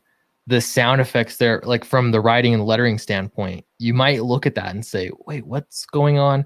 And that's where you get to sort of enforce what's happening. You add the sound effects. So I like that. This is a cool thing about digital too, where you can kind of just grow the image. Could you do that as well? Or I guess if you're thumbnailing, but something that really could have stood in your way, and I'm sure does for people still using paper, which is a lot of times is you draw something and then you run out of room on one side or another. But digital, you select it and shrink it into the spot you want it. Yeah. To not do it that way is. I guess it'll be a lost art soon to do what on the paper and everything, but it's too useful to be able to shift things around for exactly what you need. Although I know a lot of people that do their layouts digital and then lightbox it or something. Yeah, it's a pretty handy way. Yeah, that I like it. I'm no artist, so I wouldn't even know, but I did have a little tablet, one of the, not a Cintiq, but the one that you draw on it, you have to look up at your screen, It's an Intuos is the Wacom version. Now you can flip right back over to see the colored version and see. I do like where his helmet pops up that it's the sound effect is perfect, because what I was aiming at was his head is in shadow and the light give a little bit of glare past him in the silhouette. And Eric chose sort of a bright, shiny yellow to sort of be part of that glow that's past his head. Makes me happy. That Eric Weathers makes me happy. Yeah. And the motion too, it's kind of curved. It's like kind of moving with the helmet. I like that. Really cool. Nice, we gotta refresh this. We're at 495 backers. I'm always nervous about refreshing. You never know. 501 backers. Yeah. All right. 501. Check me out in my 501 jeans as I'm walking down the road. That's a good number, man. Thank you. I'm very happy with that. That makes me think of Rob Liefeld. Packed it. That's awesome. Yeah, well, Calm tablets. There we go. Mine was some off-brand. It was, but yeah, same thing. That name I can't say. Wacom. Eldritch. Yeah. Thomas. Yeah. Go ahead. He says, Clint, does Eldritch make an itemized report to better charge the client in the end? cost per rocket per bullet, too many rocket voids contract. So what it is it's actually there's that's a component of it, but there's actually the bureaucracy and red tape of, if you think about it, you're going to a planet to eradicate all or part of some kind of race in a galaxy of many races. And so there's restrictions. They've got government restrictions that they have to play by. So in this scene, I'll give away a little bit. This is early on in the book, but they're trying to determine if these life forms are intelligent life, because that is an important factor. If it's an intelligent life, they have certain rights that non-intelligent life don't have. And again, you don't want to spend forever explaining all these little details, but you want to make sure you imply it where it's important. And that's sort of a little bit of give and take in writing. So yeah, that's sort of the goal with it is is just to make it, he's got government restrictions. He's supposed to be playing by a set of rules, and he is always moving past those rules. And of course, there's always consequences to that as well. So yeah, is it an invasive species? That's right. Yeah. Do they belong there? Are they killing something else off, encroaching? This is all what they've got to figure out. And in this first sort of major scene here, technically it's the second scene of the book, that's where it's all new and Flynn is just thrown right into the action. He doesn't know the answer to any of these questions, but they're going to kill him. So he's got to fight for his life. Let's see. Oh, here's a good question. Is FATL potentially going to be a retelling of the Pied Piper? No, but I do. That's awesome. For the story. That's a great idea. Yeah. For the story component, I did take some inspiration from Grimm fairy tales with sort of, not any one directly, but yeah, that's a great question. And there's so much you could do. You can take fairy tales and plot lines and you could move it into a sci-fi world. And you change a little bit, but that's how storytelling works. So yeah, good point. That would make for a really good, like Fatal 2 or something. That would be a fun one to cover.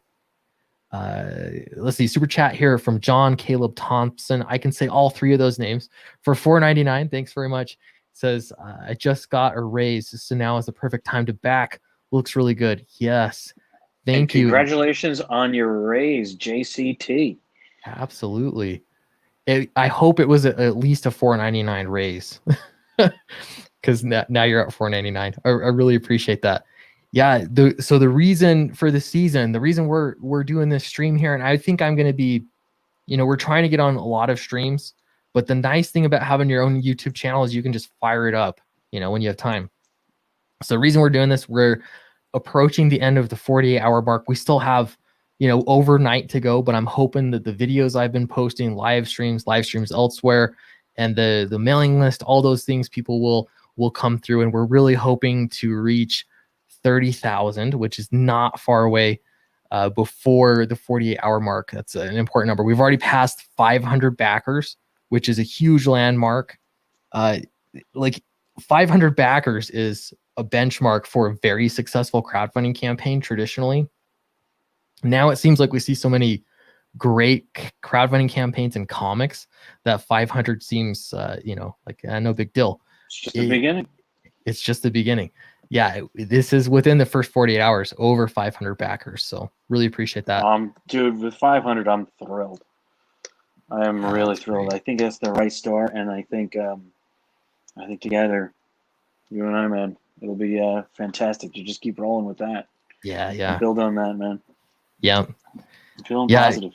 I am too. Yeah. I'm feeling good tonight. It was great to get on with Clayton. I love talking to both Clayton and Rob.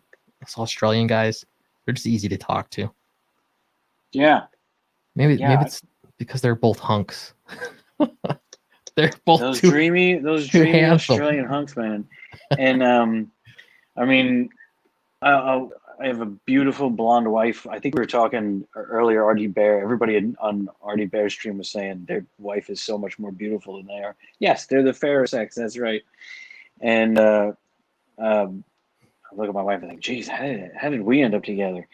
And I must be very charming, or she loves art, and she does love art. That must have something. It must be my incredible charm. Yeah. Or maybe I am. And I thought, sometimes then you think, well, maybe I'm a hunk. I'm a hunk too. And then one night we're sitting in the yard and somebody asked, who's your celebrity crush? Who would you run off with there? To my wife, they asked her. And she said, John Malkovich.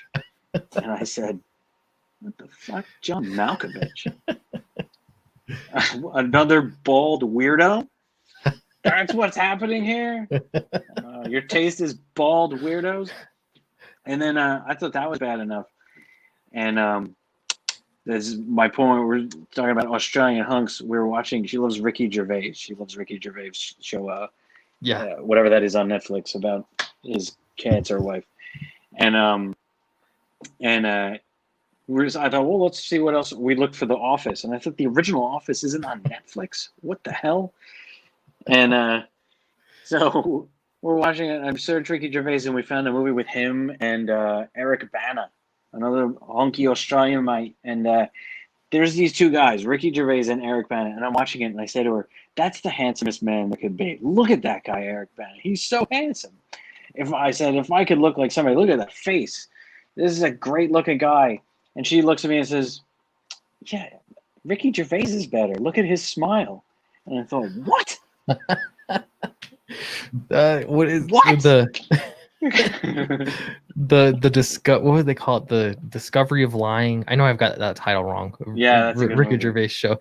Yeah, the other character calls him a snub nose something. I can't remember.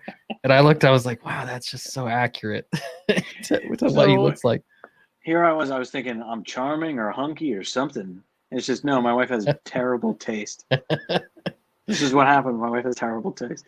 Yeah, The Invention of Lying. What a better title. That's right. Thank you, Dale. Yeah. So, yeah. But she has good taste in art. That's right. Sometimes that's the thing with men. You find other ways to make yourself valuable in the marketplace. Well, right. A lot of the times. Funny. Here's the other thing about just stay on the Australian topic. There's these hot Australian men and women, and they're good at stuff. Kind of in America, if you're real hot, you're not good at stuff because everybody just gives everything to you. Yeah. And the other end of that scale, one end of that scale is I don't know, some hot chick who just give everything to her, and I don't know, she's just good. The other end of that is John Popper. John Popper is the most phenomenal harmonica player on earth. He's also repulsive because nobody would go near John Popper, so he sat in his room alone and played his harmonica until he was the master of the harmonica, until the master of his own organ, too, I'm sure. Lots of John Popper masturbating alone. There's probably harmonicas with clogged holes. I'll say no more. Oh, gross. But is there a hot chick or dude that can play a harmonica like that? Not unless you're Australian. Not unless you're Australian. It's the only place where you can have it all. Yeah. Canadians too. There are hot Canadians that come down and they're charming, and you think, why are you so funny and charming and this good looking? Oh, you're not American. Because if they were in America, they would have just been swept up and led into all the bars. If you're funny looking, you have to talk your way into everything. One day, I can't say too much about this kind of stuff, but at work, I will have discussions with people that have very different politics than I do. Kind of relates to the reason why I'm into this kind of stuff. Anyway, so I'll have these conversations, and I'm trying to explain that, like privilege, the concept of privilege, there is absolutely, like, you could say that there's privilege based on race, but you can't measure it, and it varies so much. You know what I mean? Depending on what the playing field is. But imagine the privilege for being good looking versus someone that is ugly. That is astronomical. Ultimate privilege. There's no bigger celebrity than just being a hot chick. Everybody has to realize that right away, because you're a good looking girl. You walk around and everybody just gives you everything. Everybody pays attention. Everybody lets you in. Everybody brings you through. Is there a club? Bring them in. There's hot chicks here. Right. It's the Yeah. ultimate. A hot hostess at a TGI Fridays is a bigger celebrity than George Clooney, and Yeah, George Clooney even knows that. yeah. And then like I'll see it like in work environments, you'll have the woman that's good looking, and she'll get into some pinch, you know what I mean, like you gotta have this report done or whatever done by such and such a time, and she'll use it. She'll go to the privilege and find someone to fix the situation, and they will. You know what I mean? These men will Or come in and swoop in and fix it. they'll swoop in. They'll laugh at her terrible jokes. Yeah. They'll eat some. She had cooked some food or something. Here, taste these cupcakes. You taste them. It tastes like dandruff mixed with dirt. and you just like, it's like, it's good. You want to go for dinner one night where we could eat not this? I think you're really nice. Right. Yeah, there's also tall privilege. How tall are you, Charlie? I think we talked about this once. I am all of 5'5". I am Lilliputian sized. I just picture you as a big tall man, but I'm taller than you then. But not by much though. I don't have 5'8". a small person's voice. I have a normal voice, and the camera's a little lower. The funniest thing that I noticed was on Ethan's stream. He put up the picture of Scott Snyder, the writer, the Batman writer. Yeah, and he has the face of a dwarf or a midget. And I asked Ethan, because I guess he knows him. I said, he's a full-grown adult, right? He's full size. He does not look full size. He's probably taller than me. He does not look full sized at all. He looks like he came out of the Lollipop League. And all honor and praise to Eric Weathers. Does he have the Lollipop League in there? And did he draw Scott Snyder in? Both good questions. I think I asked Eric, or someone did once, about the Lollipop Guild, and he said, he said no, they're not in there, but something maybe that alludes to it or something, like some kind of Easter egg. But I don't think it is. Should I refresh this? I'm afraid. Here, I'm going to post the link one more time. I'm not afraid. Like things are going well. Where are you posting the link to? Twitter? I'm just posting it in the chat right now for all the people watching. Oh, I understand nothing. If anyone in the chat wants to explain anything else to me, I don't know anything. Where do babies come from? I don't get it. We need to have a talk. Yeah. Israel Garcia says, LOL, I thought Charlie was like 6'2". That's what I thought too. Let's just pretend. Let's pretend. Yeah, Eric's about the same height as me. Vaughn, I thought would be about the same height as me. He's tall. He's like well over 6 foot. I can't remember how tall exactly, but he's tall. Vaughn, I can't tell because we're always looking at him through a dark, the occult lens that he comes on with. It's mysterious. He might be hunky. I can't tell. Yeah, I don't know. I think Vaughn. I'm not very good at judging other men unless they're particularly handsome or particularly ugly. I could tell you who's hot or not. It's my job. Should we grade? We could go through comic skaters and give them to other men. That would be memorable. Can you assign yourself a number? Well, I'm gonna be a perfect 10 then in that case. No, they call me perfect 10. I don't even know. Go with perfect 10 and walk around and feel it and act it, and it will be your truth, Clint. The funny thing, it's like you start losing your hair. I don't know how it was for you, but start losing your hair, and then it's kind of like, oh, my stock went down. Good, I was married first. I knew there were signs of balding coming, but I got married, and by the time it was really setting in, I was like, it's all right. My wife's happy, so it'll be fine. But part of it, like at some point, you just like you own it, Well, my wife met me bald, and but I only later found out that her ideal guy was John Malkovich, where I was horrified. That's and I realized, just artsy bald weirdo. That's it.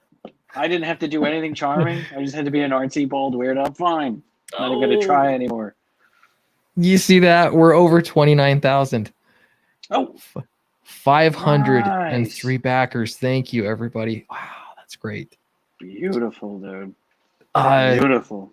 so I'm going to change the subject. I don't mean to, but well, I do mean to. But I just realized. I will always revisit the topic of John Malkovich being a bald weirdo. Anytime, yeah. Artsy bald weirdo. Okay, so this perk right here, we got to talk about this. So this is get drawn into the book. I've done this on every campaign, and it sells out so quickly. And everyone tells me you're way undercharging for getting drawn into the book. So I thought, okay, you know what I'm going to do is I'm going to spice up this deal. I'm going to make it a better tier, and I'm going to raise the price. You know what I mean? So we can have a higher end price. We don't have straight up original pages that we're selling, you know, from the story. So we got to have some top end tiers for people that really want to support the campaign. So this time, this needs some explanation. You get drawn into the book, but did I put this in the include items include? I'm gonna fix this, okay, and make it better. But what we're doing is you get the entire VIP bundle. It's $100 VIP bundle. You get that, plus you get drawn into the book. And what I want to add, I need to get in here and change it to make it official, but I will print you out on nice quality paper that people that bought the prints from Downcast will be able to testify to this. We'll print out the page on a nice 11 by 17 print that your beautiful mug is on, and you get to keep that forever. We can do that. That's cool. That is cool. So I love when I find out. I love when I find out things that we're doing. Yeah, well, that's why I'm like I haven't really talked about this tier enough, but that's what we're doing. And so if you're paying $500 to get drawn into the book, you're getting the works. Essentially, you get everything in the $100 pack. Your name's in the book, all that stuff. Your name's in the book, but your face gets in the book, drawn by Charlie Snogans, who's gonna draw your face well. Like, you're not gonna look like roadkill or anything, you know. Well, unless you want to be. You want to be somebody that gets killed or something. Yeah. There is all kinds of opportunity for all kinds of bystanders or tech people that he comes across, people that they have to deal with and chat with, and there will be people blown up and people. There's some stuff in this book, Clint, that we can't say without giving too much away. The first time you talked about it on Ethan's stream, I thought, "Whoa, you told them that." Yeah, I don't know. I'm going back and forth. There's some transformational moments, we'll say. Good. That's perfect. Yeah. There are transformational moments. Which could be really cool. Like Werewolves of London, cool. Like a Werewolf of London. Is that what it's called? American Werewolf in London, cool. You know, I don't know. I don't know how that would work out, but there's some really cool stuff that we could do. You could get killed. Nothing's going to be crazy gory. You know, we're trying to make this. Someone asked me today, could my 12-year-old read this? And I had to pause and think. I said yes. I think 12 is right. Yeah. Do you want to put up? I mean, since we're here, do you want to share there is a little gore that we have in it. Let's see. Yeah. How close to the line is this gore? I'll send it over to you in the DM. Okay. But yeah, there's going to be tons of opportunity for.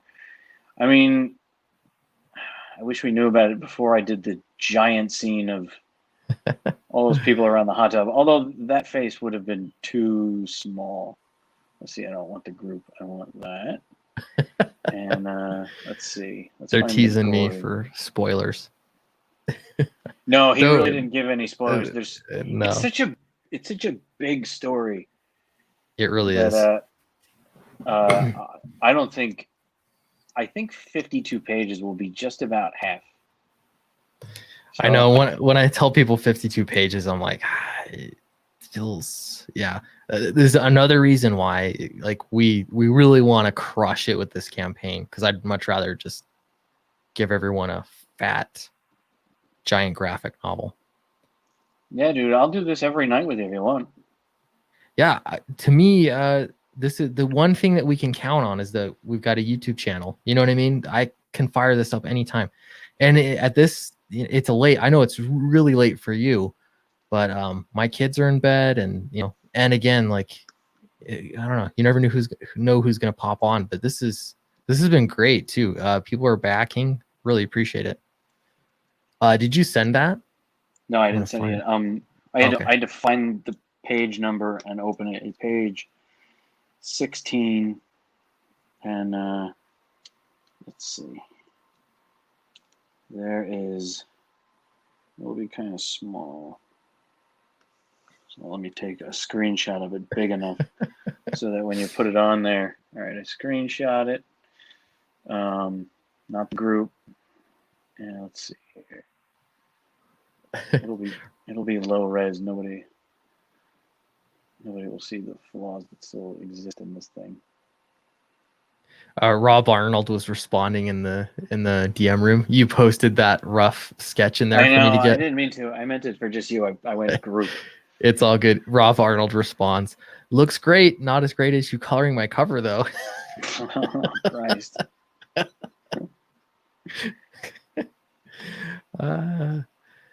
Yeah, this is a good idea. Just say it's the new 52. Give everyone that old DC nostalgia. It's true, yeah. There you are. Did you get it? It's in your DM. Hey, and Okay. Rising of the CG Hero posted that he's the 500th backer. Oh, sweet. I'm gonna retweet that guy. 500. Retweet the comment. Let's do open image in a new tab. That's my new way to go here for streaming. All right, so that should be in there. That's cool. I have not seen this yet. So this is this top panel. Let me see the rest. I haven't seen this, have I? That's when Moxie and Kit behind her. They're the silhouettes back there. They arrive on the scene, and that poor guy was squished into ground beef, essentially. Yeah. So that's the what panel is that? That's panel 1 on page. Oh, what have I done here? That's panel 1 out of 1, 2, 3, 4, 5, 6, 7 panels on page 16. Yeah. So this is would you say this is probably this was a good example of the most graphic. So far, that's the most gruesome, and I mean that's his entrails mixed up with the snake. The snakes are slithering back to so gross to Fastra's suit, and she's opening the cloak as they come back, and there's her. What did you name him? I forget his name. That's her. This guy, Lieutenant. He's a.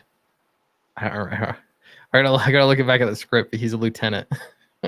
Sometimes they're looking. Yeah. They're looking back as see Moxie and Kit now have to get past these two to where her the name of the vehicle that's on the cover is Moxie's rocket hopper. She is Moxie. That's Moxie's rocket, and Kit is landing behind her, and they're gonna have to interact now with these two tyrannical figures who are, I guess, would you call them? They're the apex of this aristocratic society. Yeah, I mean, she's the queen. I'd say he's like a, I don't know what you'd call it. He's like the helper to the queen. The I was advisor. calling him the regional prefecture. Oh, that's a much better name. But yeah, I would think he's like an advisor. He's like the senator or something. Political appointee. But yeah, she rules with an iron fist and with snakes. This is so cool. You could draw a serious zombie book. Yeah, man. I would be happy to do awesome. Zombies. Yeah.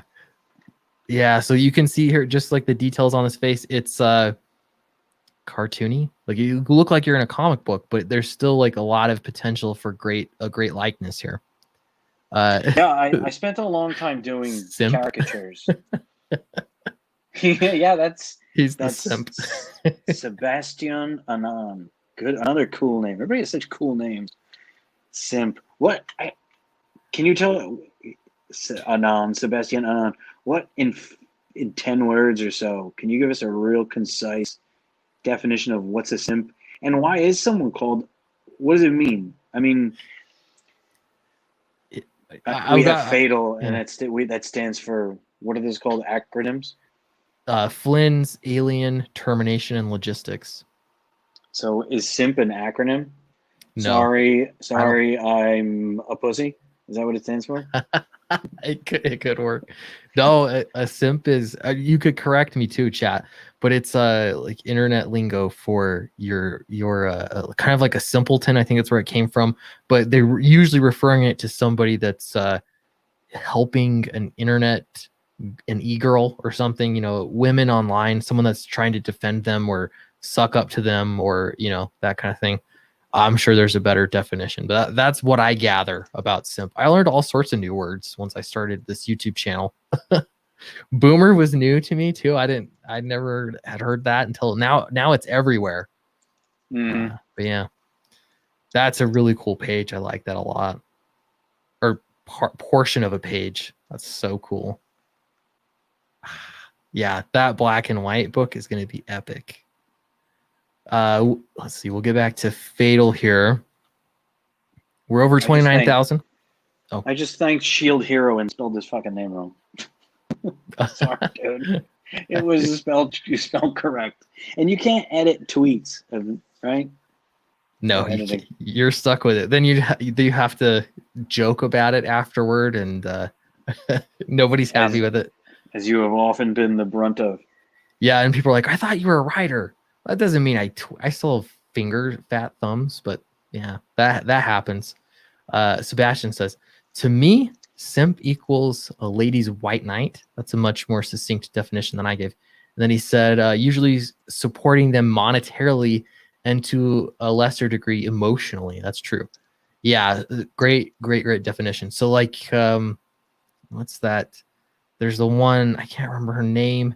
I've seen them around. They're starting to get popular. These e-girls that make thoughts and they'll make like whatever, sell bath water or something that they've been sitting in, and people are buying it for just tons of money, crazy amounts of money. Yeah. Simps are the guys paying the thoughts. Pokimane, is that her name? Okay. Can I say pussy on Twitter? On Twitter, you can say I think anything except for. Oh, all right. I'm new to Twitter. I don't know the rules. If you misgender somebody, actually, no, I'm going to take that back. You can't say anything on Twitter. They'll kick you off. Don't use pronouns ever, and you'll be fine. All right. Yeah, Belle Delphine. That's the one I was thinking of, and I don't get it. And I also don't get how I know their names, but they've become famous. Like they're famous just for selling bathwater and crap. Simp equals anything you wish, madam. Here's an idea. Is there a Sweetwater tier? Trust me, guys. You don't want to buy my bathwater.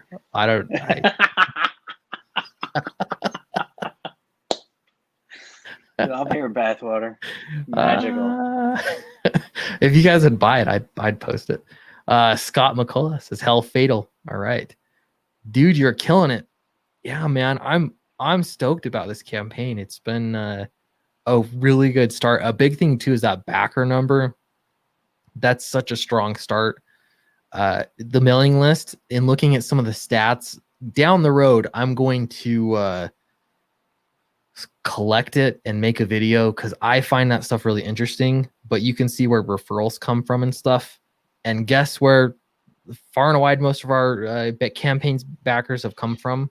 Dollar amount from the mailing list, not from anywhere else. Like it's just crazy. Like it's so effective. YouTube's the second most popular thing, but even there you can get pretty granular and seeing individual people that send people to your campaign. So yeah. Scott says, and he's got a pretty good track record, if I'm remembering correctly. I'm calling it 100K. That's the goal, man. We're aiming for that 100K. That's why tonight we are. It's important that we hit the important benchmark of 30K before. We're probably not going to do it literally tonight because we got to sleep. But tomorrow morning, when we hit the 48-hour mark, we want to be as close to, if not past, that 30K mark as possible, because that's going to be an important key indicator in making sure that. Yeah, we get this. Yeah, so Scott says, yep, called 30K on the first one. And guess what? It ended up on 32K. You got it for like the main campaign, but it ended up like, no, is it 34? Can't remember. It was a little bit more. So yeah, if your guessing is on point, that'd be great to even spill a little over there. Are there any stretch goals? I was waiting for someone to ask this. Yes, there are stretch goals. What I like to do is, so I've made the mistake of making stretch goals before I launch the campaign, and you don't have them. Like my first campaign, I had stretch goals, and we blew past every single stretch goal in the first day because I set them all way too low. Yeah, I was being very cautious.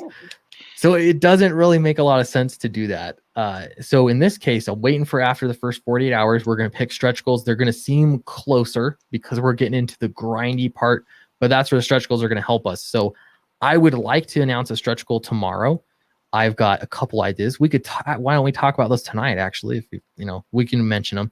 We will make it official tomorrow. But I was thinking, let me show this to you. Here's a stretch goal. We'll both, if we go over 500,000, we'll both get sex changes. We'll be just like the Wachowski brothers. Somebody clip that. It'll happen. 500K, $500,000. I don't even know if that's enough money to have the surgery done. You might be right. We'll be Clintina and Charlene. Yeah. Clintina. So, stretch goal right here. This is an 11 by 17 poster. It's foldable, so it's not like you're going to keep it in mint condition, but this will slip nicely into your book or into the package. We're old enough and we have kids, and our wives are old enough that if we got sex changes now, they wouldn't even care. They just shrug. Yeah, whatever. Yeah. So I was thinking, I'm going to float this idea. We could do something like this, 11 by 17 print. It's going to be folded.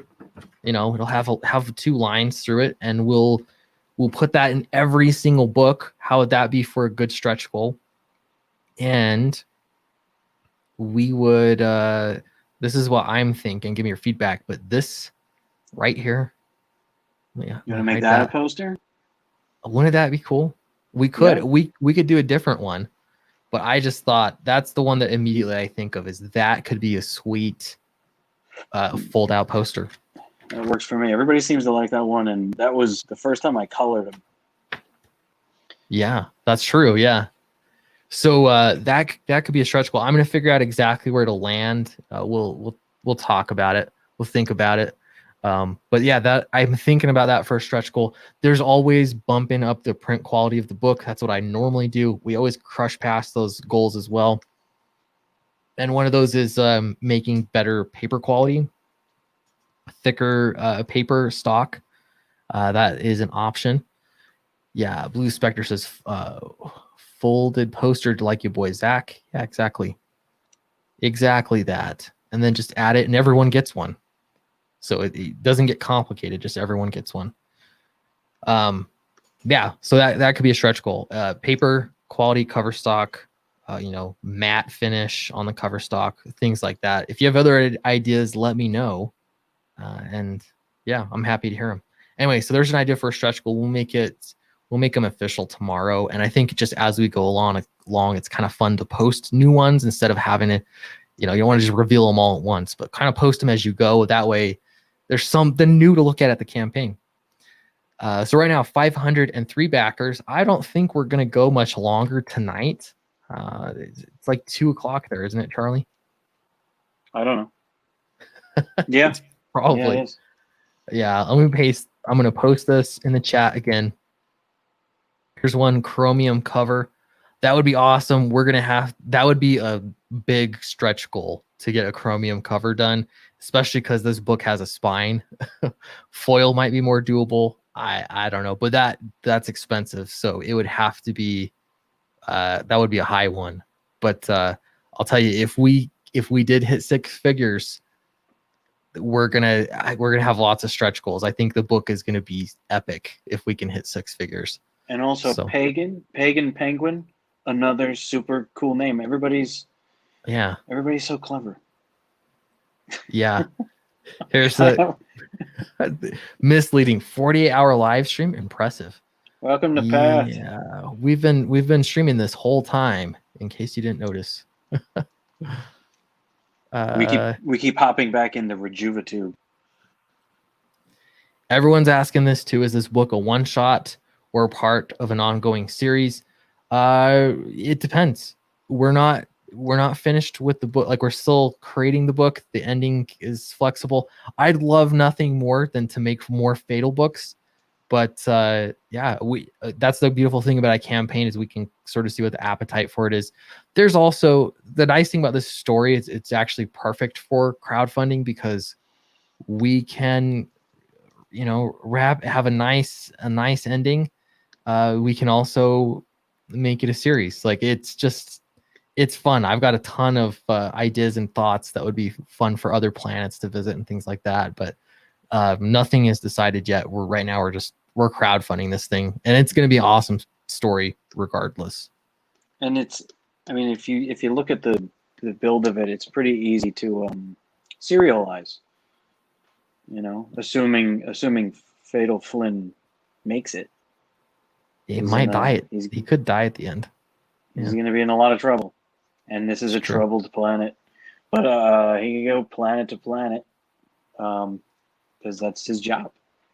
Yeah. If he does die, we could do previous stories from go back in time. Yeah. We'll retcon this motherfucker until he finds his way home, until it works. Back to the future. It. Ooh, a better pin-up poster. The Ladies of Fatal, and call it. I'm thinking If Looks Could Kill. Ooh, Fatal. If Looks Could Kill. I'll do it. That's a great tagline. Man, Sebastian. That's a great tagline. Good thinking. You shouldn't be anonymous with good ideas like that. Yeah. You got to now we're going to take credit for it. Yeah, you anonymous bastard. We got what you meant. Scott says, I would love to write a story in this world.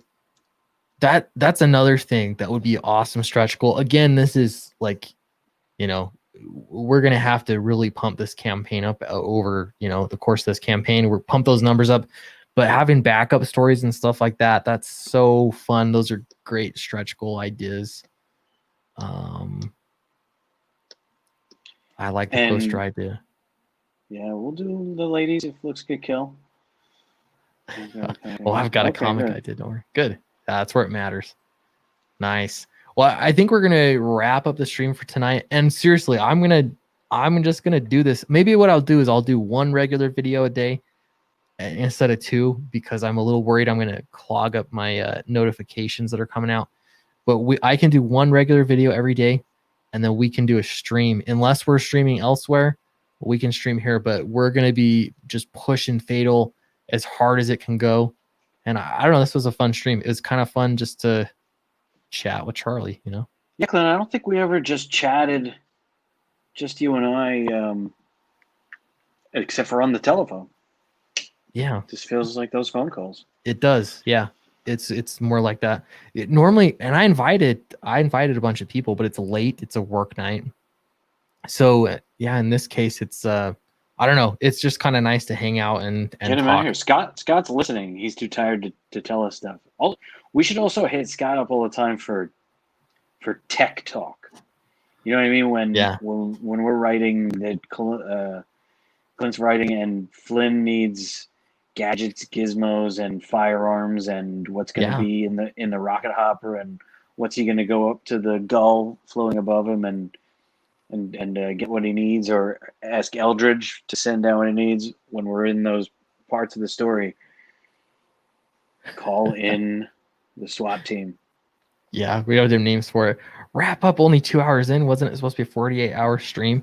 I should have worded this differently. We're not literally streaming for 48 hours straight. It's like we're streaming for the sake of the 48 hours of the campaign. I think my vertebral column would pop up through my neck. Last night when we were streaming with Raging Golden Eagle, I was getting in pain just from sitting all day, and I was tired. I had to take some ibuprofen. It was painful. For your back. The back. That's why I'm like, this lounging thing is good. Yeah, that's I convert my table to Sorry. I'll go longer if you want to go longer. I'll just keep working. I mean, if you can keep talking, it's fine. It's fine with me. If you guys are still watching, we can stream. The main thing is, okay, Charlie, you have to be, maybe we need a safe word. Is that what we need? Because it's 2 hours later for you than it is for me. And this is what I do. I used to stay up. I used to do 24 hours straight all the time for advertising. That's how I injured myself. Was I used to just draw, and then collapse on the other side. But you got to do what you got to do, man. I'll stream. I'll keep going. Yeah, I actually don't mind. I'm kind of a night owl, especially with work during the day. I can't stream during the day. I feel like restricted, but in the evenings like this, now that I have my own office space, and I'm just not going to talk too loud. But I can stream. I can stream a bit later. So Scott, if you want to come on, the link was in the Sweetcast room, so you should have the link. And yeah, we're just kind of hanging out and talking and looking at FATL, talking about FATL. We can talk about anything. But I'm going to refresh this again. 503 backers. Sometimes you just have to be brave. Another back. 504 backers. Thank you. We were talking about Israel's tribe, and not the Israeli tribe. That's right. But what was it? Let me go to my history. Oh, I just realized none of our faces are on camera. The Yaqui tribe. Go look. The pictures are awesome. There we go. So I'm guessing Israel is in Arizona. If that sentence makes no sense, I'm referring to one of the dudes in the chat who was a Yaqui native. And there's the Pascua Yaqui tribe from Arizona. I'm guessing that's where he is. Yeah. There's some really rad pictures here with them. He backed the book for us tonight too, which is great. Scott, how's it going? Dude, Clint, man, I'm so proud of you, man. This is I remember talking about this campaign 8 months ago, and last year. Yeah.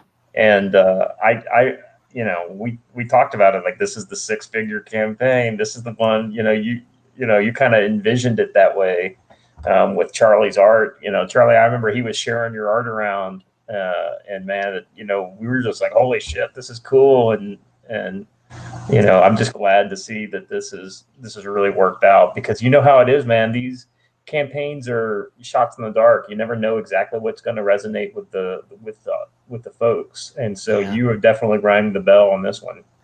When he was showing you pictures, were you thinking of me as his Canadian girlfriend? Well, no, she's really my girlfriend. Well, I'm just waiting for that $500,000 sex change so we can make that happen. Then I really will be his Canadian girlfriend. Well, he'll be my American girlfriend. He'll be your American lesbian lover. But we both be gay though, right? Still, so or we become. I don't know how. Both like women. So because you become women, then because you're hateful if you don't like trans women as a straight man. That's true. Yeah, you have to be attracted. And I know Clint doesn't have any hate in his heart. Yeah. No, never. I mean, you live in that woke state of Utah now. I mean, come on, man, what's going on? I have in my family a trans woman. She was a guy, and then she became a lady and dated ladies, and loved it, man. It happens, And we were all thinking, wait, you became a lady so you could date ladies still? What? It's so confusing. Yeah. But They just really doubling down on the ladies. Maybe, I don't know. So one of Please the don't things change the colors.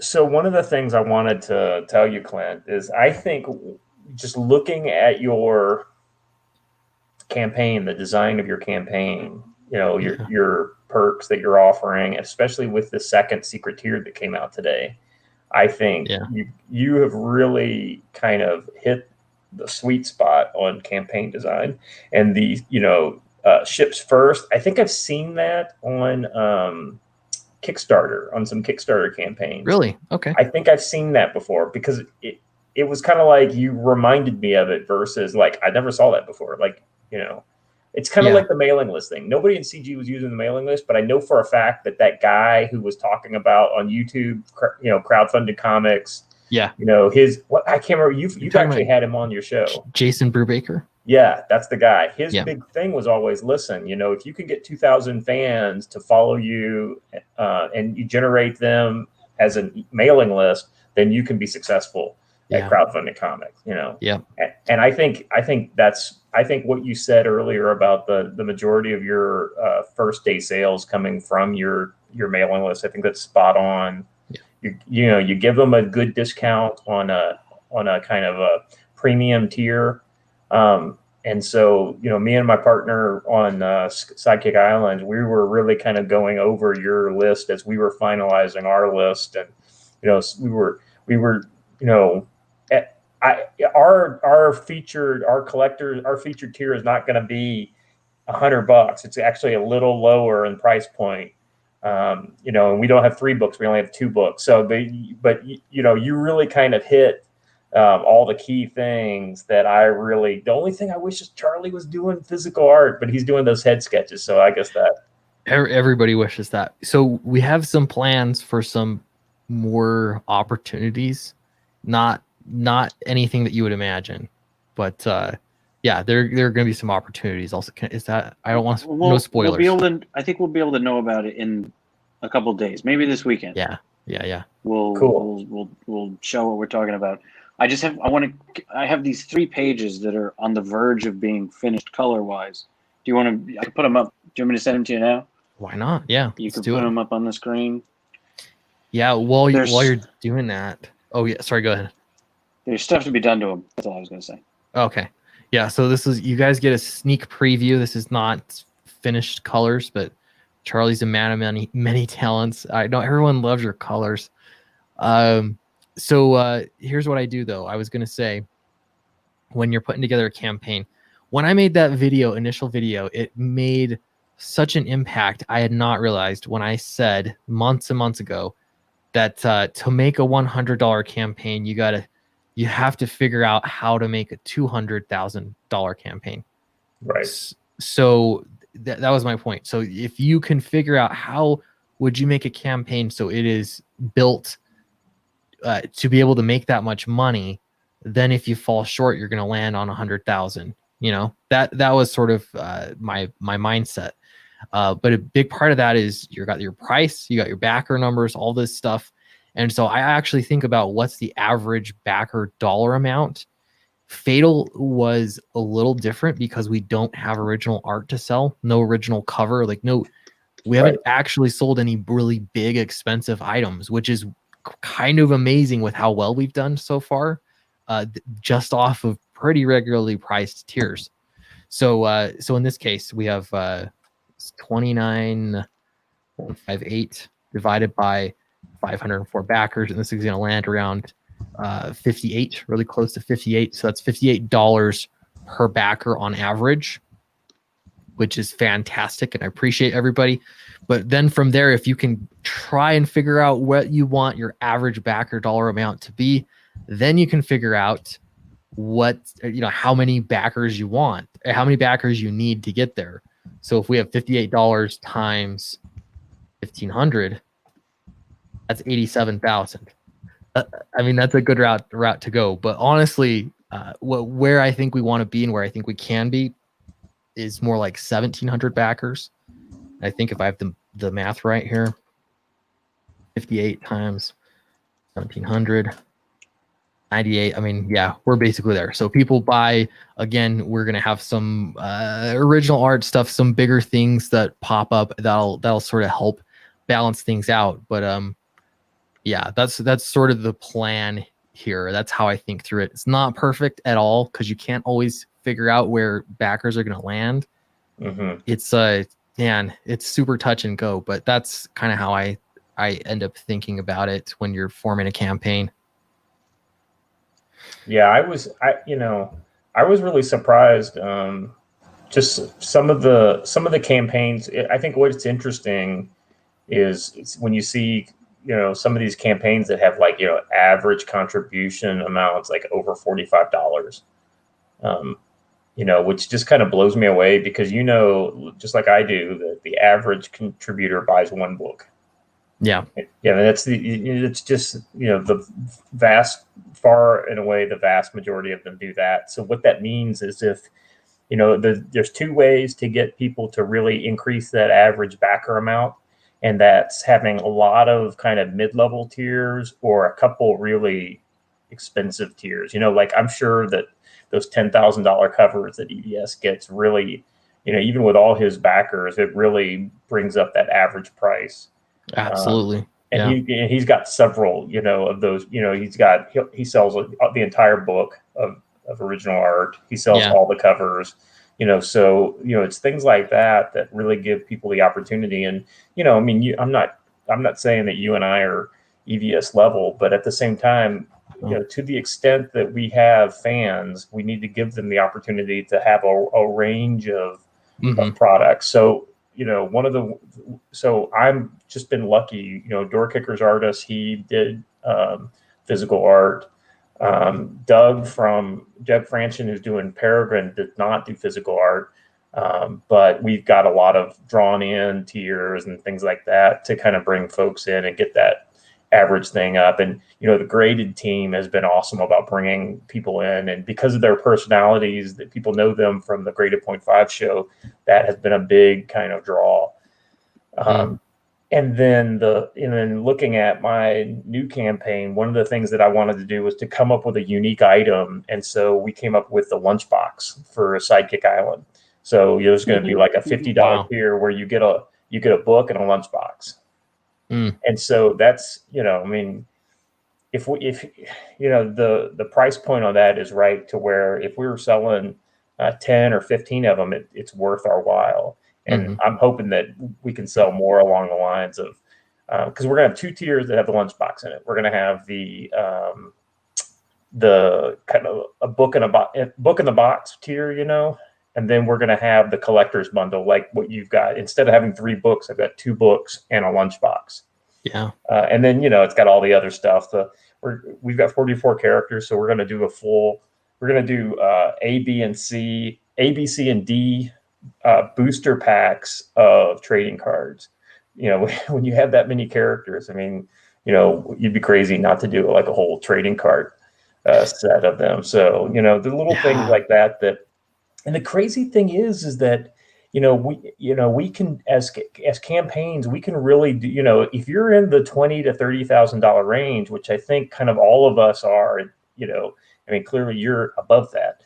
You're kind of that. You've joined the tug tier. That's what I like to call it. Thanks to Charlie, it's the magic. Oh man, Charlie is carrying you on his back, my brother. But I'm just kidding. Once you kind of get past 20K, you can really start affording, these smaller items that really bring value to your campaign for our audience. And I mean, clearly you've got it. You've got the trading cards, you've got posters, you've got multiple covers. So, I think these are all things that give people the opportunity to have a broad selection. Some people are just going to want the book, but campaigns like ours, I think we've really hit a good spot where we can sell enough of these pro items that allow people to kind of get a little closer to a more complete experience, Yeah. And part of it is like shipping.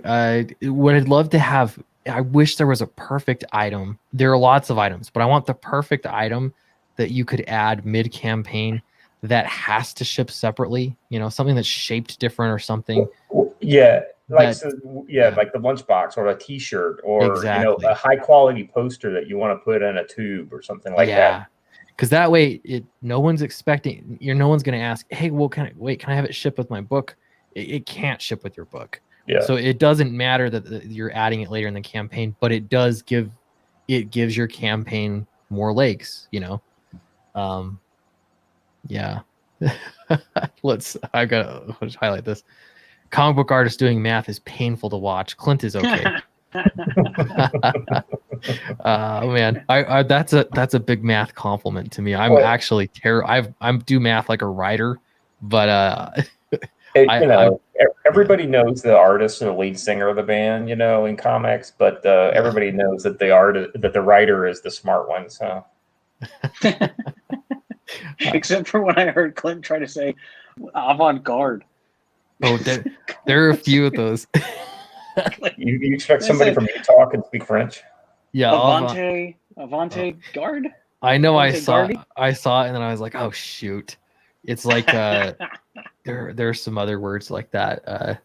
Je ne sais quoi, like when you see it written out, it's like coup de grace, you know.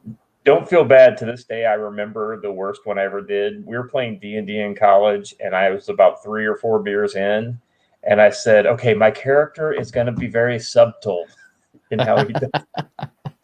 Dude, I'm still at that level. I still say it. I overpronounce everything to remember how to spell it. Well, see, I didn't even realize I had said it, and I knew it was wrong as soon as everybody started laughing because I didn't realize what they were laughing at. That, and to this day, or not to this day, I used to think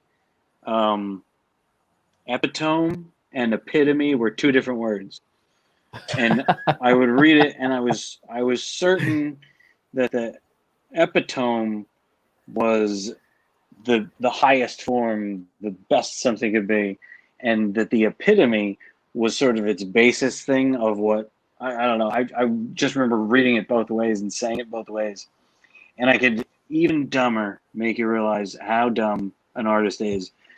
When I had a girlfriend, she was smart and she was studying some books, and she looked at me and she said, "What do you think about euthanasia?"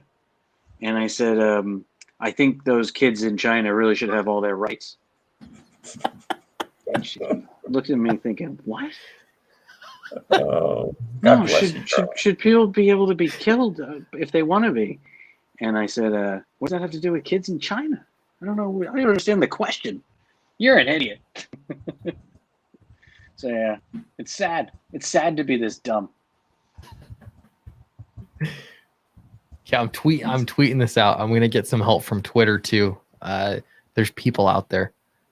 I love that. You know what works? So with Twitter, I'm not great with marketing on Twitter because I feel like it ends up just looking like you're spamming the same link, you know? I ought to change this thumbnail like twice a day, really, so it just looks different, you know? But when you say you give someone a call to action and you say, "Hey, for anybody in this particular situation, like you got the money, you're ready to back it," kind of like I've said on the stream tonight, if you give them a specific reason, you're going to get a handful of people that are like, "Oh, that actually fits, that criteria fits me," and so they back it. So I've been posting on Twitter all day, but when I phrase something like that, a call to action that specifically targets out a unique person, you know, you've got your money, you're ready to back it, you've already decided to back it, but you just haven't clicked on the link yet. Here it is. Then they actually back it. It works. Yeah. I mean, people want to be part of, like a milestone, or that's why stretch goals are good. So one of the things that I've seen over on Kickstarter on a lot of campaigns that I haven't seen on any CG campaigns is a social stretch goal. So so for instance, how many followers are you at right now, Clint? Let's find out. 2,400. Okay, so your social stretch, could be if we get to 3,000 followers on Twitter, then everybody gets a trading card. How do you say that Avant-garde. name? Anhun Losven? Are I'd- you some? I'd rather say avant-garde or avant-garde. No, forget what he typed. Look at his name. I know. That's, Anhun Losven. Are you from the capital Je ne sais city of quoi. je Reykjavik? ne sais quoi. Coup de grace. Now ask me to spell that just by hearing it, and I would probably get it wrong. Probably get it wrong. Let's try these ones. Savoir-faire. Say him, Clint. You say him. Carte blanche. I'm gonna get this first one wrong. I know it. Oh, do you know the last one? Savoir-faire. That's not close. bad. Okay. Is that how do you say it? Savoir-faire. You said it right. Savoir-faire. Okay, I got it. Yeah, carte blanche. I can't think about that one too hard. Je ne sais quoi. We got that one down.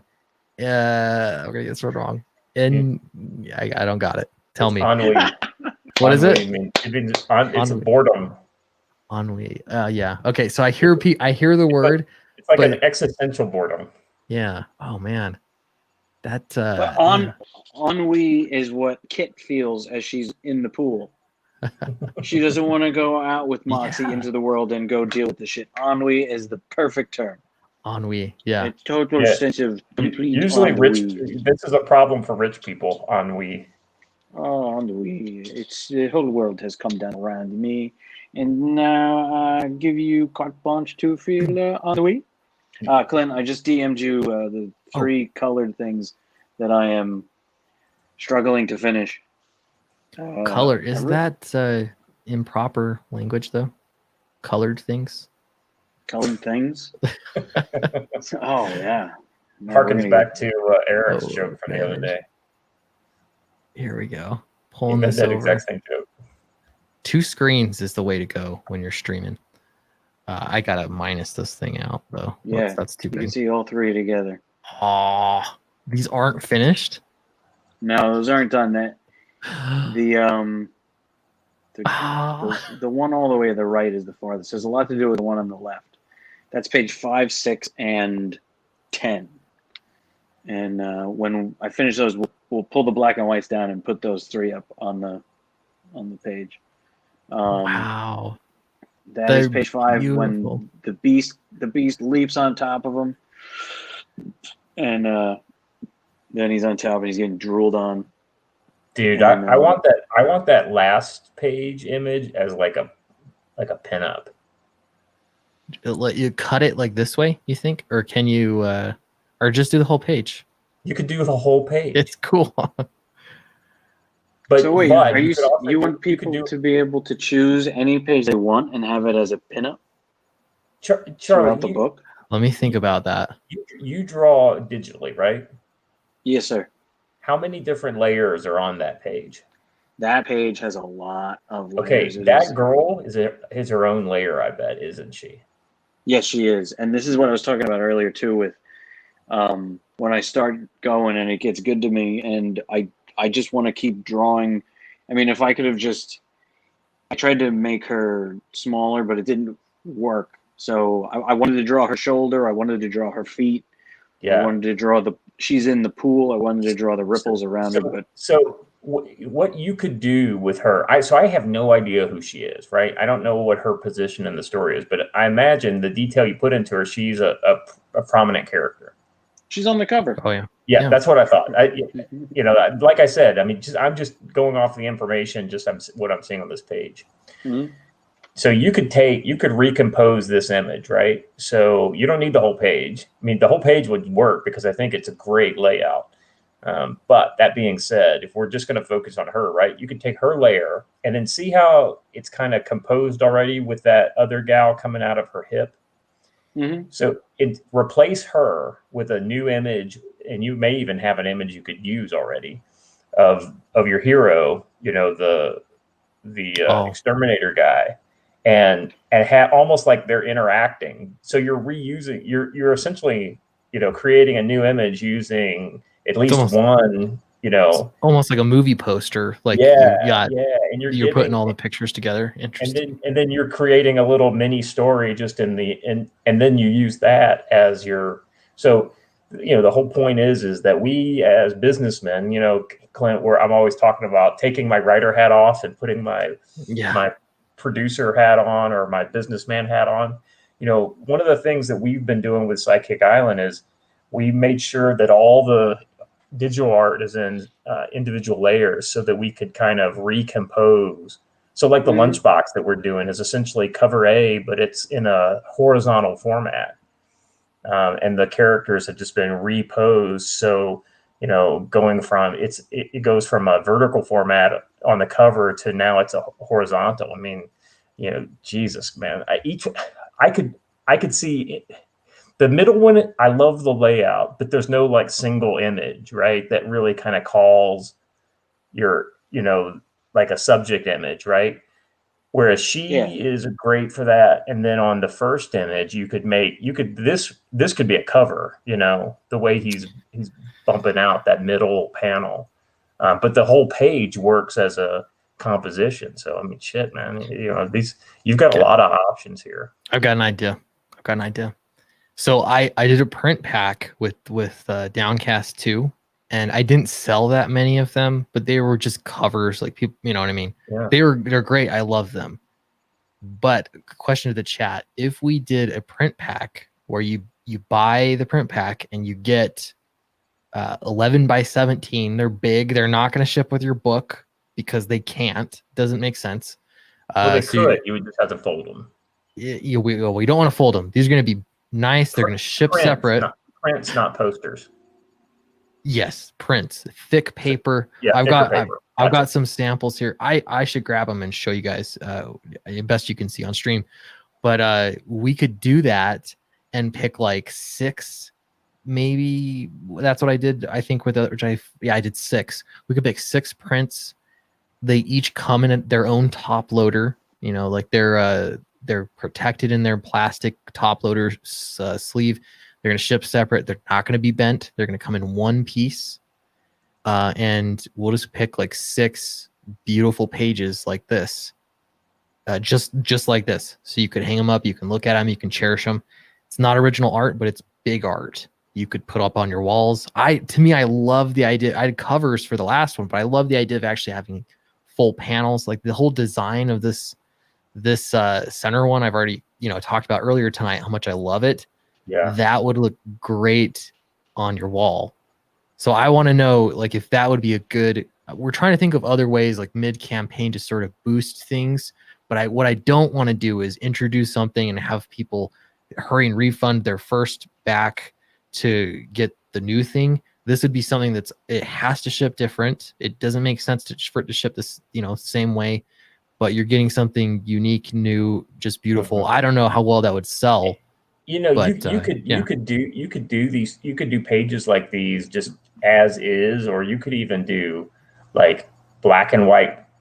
You could do the whole page as a black and white, but then have like the central image of this guy, right? That's shooting off in the first image. You could have that be the color element, and then have a color logo at the top. There's a lot of really kind of cool and fun things that you could do with this. Because Charlie, you're coloring the whole thing, right?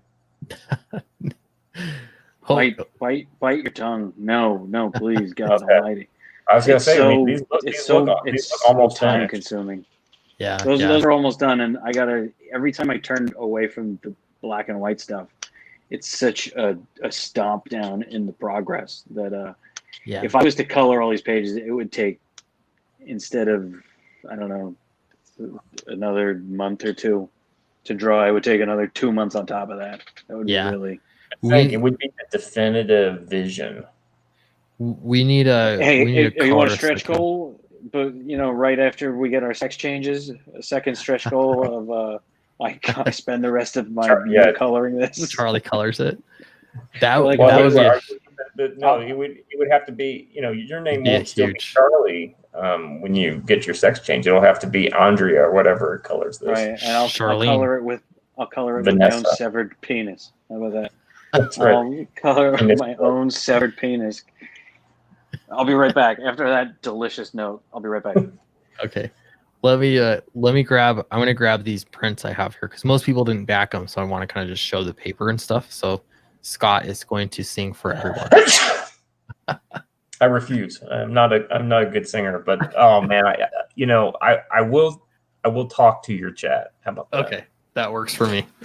This is my perfect opportunity to plug my stuff because so I don't know if you guys all know this. I've got 2 sign up lists out now simultaneously. Door Kickers just shipped, so thank you for everybody who's been showing those off. And we've got the new Door Kickers 2 mailing list just went live 2 days ago. So it's going to be a long slog on that one because we're looking at end of this year, beginning of next year for the launch of the campaign. So, we're going to build up the mailing list to do that. And then the other mailing list I have is the Sidekick Island, and we're looking at next week to launch that campaign. So I'm really looking forward.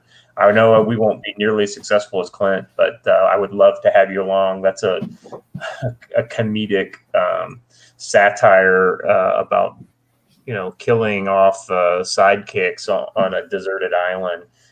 So it's going to be bloody and funny. So I was just shilling my 2 mailing lists that I'm collecting for. Smart guy. Yeah, that's what you do when someone hands over their channel. You gotta sell your stuff. If you don't do it, then what's the point of what we're doing? Oh, I can already tell those are pretty thick. I went to a printer and I got the absolute thickest paper that they could do for prints. What is that, like 110? 110. Yeah, this is 110 pound. It's pretty stiff. I'm trying to sort of. It looks about like the same paper quality that EVS put in Unforgettable Tales. Did you get your copy of that? I did. Dude, it has got to be. It's like cover stock. He put heavier than cover stock as his page stock. You know that he was like, okay, the whole fluting issue. Oh man, whatever flute gate. Well, he was like, I'm going to put the thickest paper so no one can complain. I'll be honest with you. I feel like it's too thick. Yeah, I had that comment before on Downcast. I like that it's premium and it feels nice. But I could be convinced to go a little bit lighter on the paper stock. What was your paper stock on Downcast? Do you remember? I'd have to look it up. I think I did 80 pound on Door Kickers, and I feel like it's about the right. Yeah, I think I have 100 pound actually. I think I did 110. 110 on the cover. Oops. Yeah, so that was the Brian Shearer print, and I have print pack is a great idea.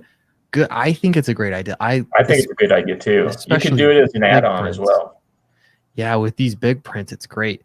So I'm kind of thinking that would be nice. So if you've already backed and it's like you want to support the campaign, or you just love, I mean, we're looking at 3 pages of these aren't even finished colors. It just amazing. You could just do like a little corner logo or something like that. You could this third page or the second page or the first page. You just do the page in color with his kind of, unfinished color. Give it a little different feel from the final page. We could even just throw a logo in the corner. We could number them so that they're they're limited. You know what I mean? We could do numbers. Yeah. We could actually with prints. You know what? When Charlie gets back. So the logistics of signing in the books is difficult because Charlie lives in New Jersey and I live in Utah. We're so far apart. But doing a print pack, but Charlie signs them because I could ship those over to him. You could just ship the whole box. The whole box. He could sign them. Put it back in. Tape it up. You get. Yeah, we pick some just pages to do prints of. We limit it. And they're all signed by Charlie. I think that would be awesome. Yeah, and you know what? When you ship it to him, you can already go ahead and do your stamps.com label for him to return it, and just have that in there, so you pay for shipping both ways really, really easily. Absolutely, I could do that. I could take care of that. All he'd have to do is just bring it back to the post office and that's right. He just put that label on after he tapes it back up and ship it back to you. He could number them by hand. Rather than a signature number. Mhm. They're all in top. We'll put them in top loaders. We'll keep them nice. And you could do it fairly limited. You could do just 50 print packs. Yeah, King Crow likes that idea because see, everyone is like, Charlie's artwork's amazing. We Bigger. need we want bigger artwork. He's doing it digital, so he doesn't have it, but that gives you the personal Charlie touch because he's signing it, and he's the plan. We'd have to hit a really high stretch goal for him to come sign books. Clint, Like, you need some ideas for those higher stretch goals because 50,000 is right around the corner for you.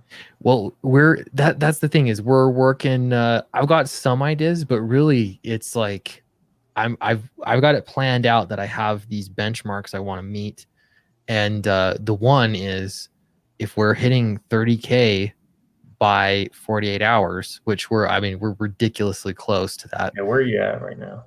Yeah, let's check it. Oh, Charlie's here. Charlie, I don't know if you can hear me, but we have a great idea for you. He disappears now. When Charlie gets back on, we'll see if he's down. Can you hear me, Charlie? All right. You're still trending number 1 on my recommended list, by the way. Okay, so Charlie, everyone is asking for original art. It's not super practical all around because of digital, right? So right. I did the print pack. What if we did this? What if we print a print pack? We pick some select images, ones that you've already done the coloring work, you've already done the line art. We pick some of these gorgeous ones. We print them out on really thick, nice paper, like I just showed off. Mm-hmm. I ship them directly to your house. Mm-hmm. You sign them. They've got a personal touch. You number them. Number 1, Charlie Snogans. Number 2, Charlie Snogans. We limit it, the print run.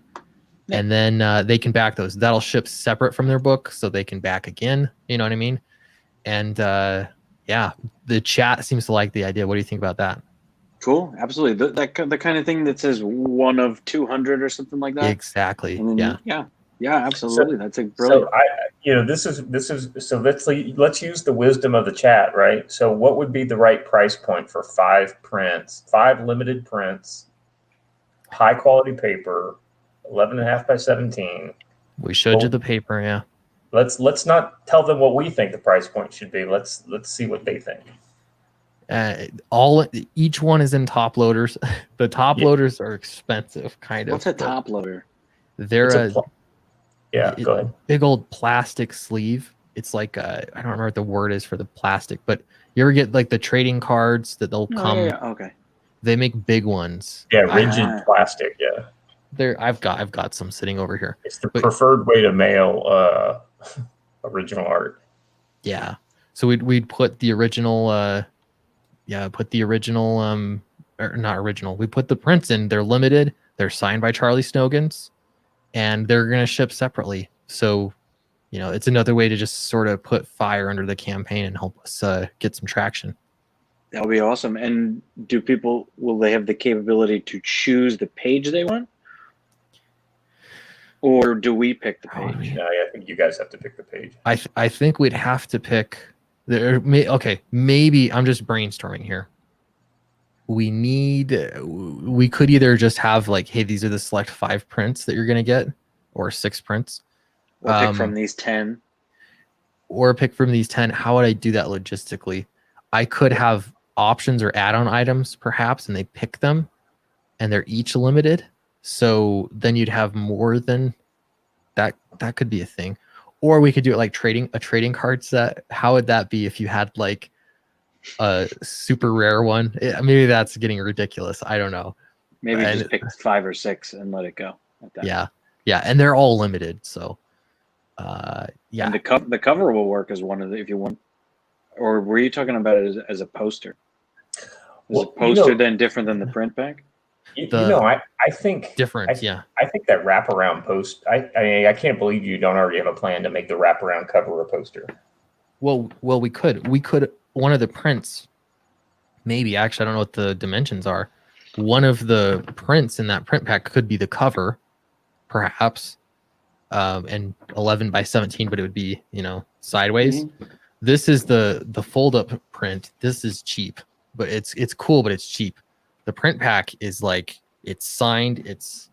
Oh, right. It's different. This is 110 stock, like thick print. Mm. I think we had 4 or 5 people at least in the chat say they would buy that.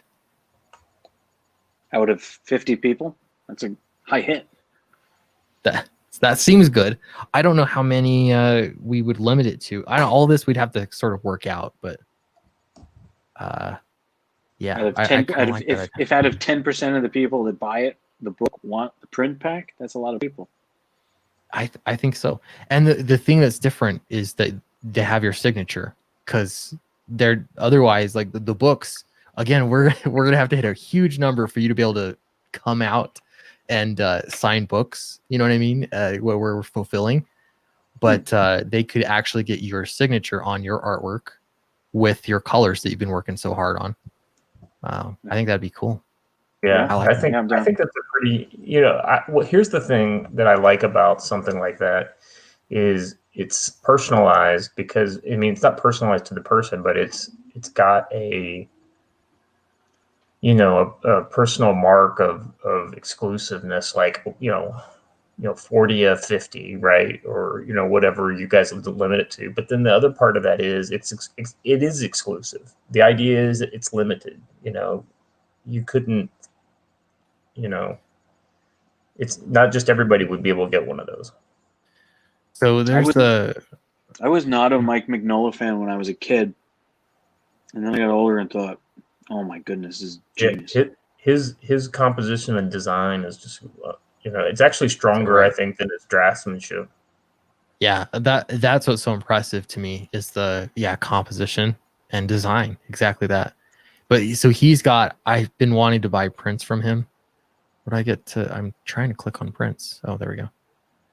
He's got prints. He always limits them. Why do I have access denied? Are you kidding me? You're blocked on Twitter. Probably. Are you going there through Twitter? No. I just want. Just making a joke. These are drawings. No, I want the prints, because he's got prints and they're all limited. Those are pictures, but where's the? You got to be kidding me! I just want to buy. Shop prints. By the way, I've already come up with my character that I would feature if I got a chance to write an 8-page Fatal story. Oh yeah. Yeah. He's got plans. That's sweet. Nice. Here's a question though. Or not a question. This is a suggestion. $250 for a print pack. This is one of the most difficult things. So it is like premium paper quality. What I would love, and I've been looking for, is how to get foil prints done. I cannot for the life of me find a single company that will do foil prints. That would be sick. Even just to have one foil print, I think they look cool. But yeah, premium paper, thick paper, shipping it out to Charlie. Charlie signs it, ships it back. It's limited. We're packaging them up in top loaders, shipping them out separate for $250. If we did something like that with 5 prints, would you back that tier? That's the question. That is the question. Yeah. And at what price point does it become too steep? I mean, I'd like to know too, because I think this is something I'd be interested in doing. Yeah. Well, and also, how much will it cost to produce and ship? Is that? Yeah, those are expenses. Yeah, they add to it, but yeah, I've done prints before. It's not a huge deal. It's more of the fact that they're signed, they're personalized, because we don't have original art, but we do have signed, personalized prints. They're limited, and yeah, I guess that's essentially it. Those things you get them shipped to. They're really nice. Let's see. Here's the $250 out of postage. EVS will know how to foil a foil print company.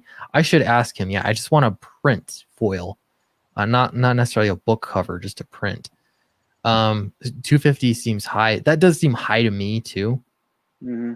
What about, I don't know, $150, $200? It seems like we have so many $100 tiers. That's a great place to be, I guess. But there's definitely some cost involved. I don't know. We'll have to work this out, but feel free to put your opinions in the chat too.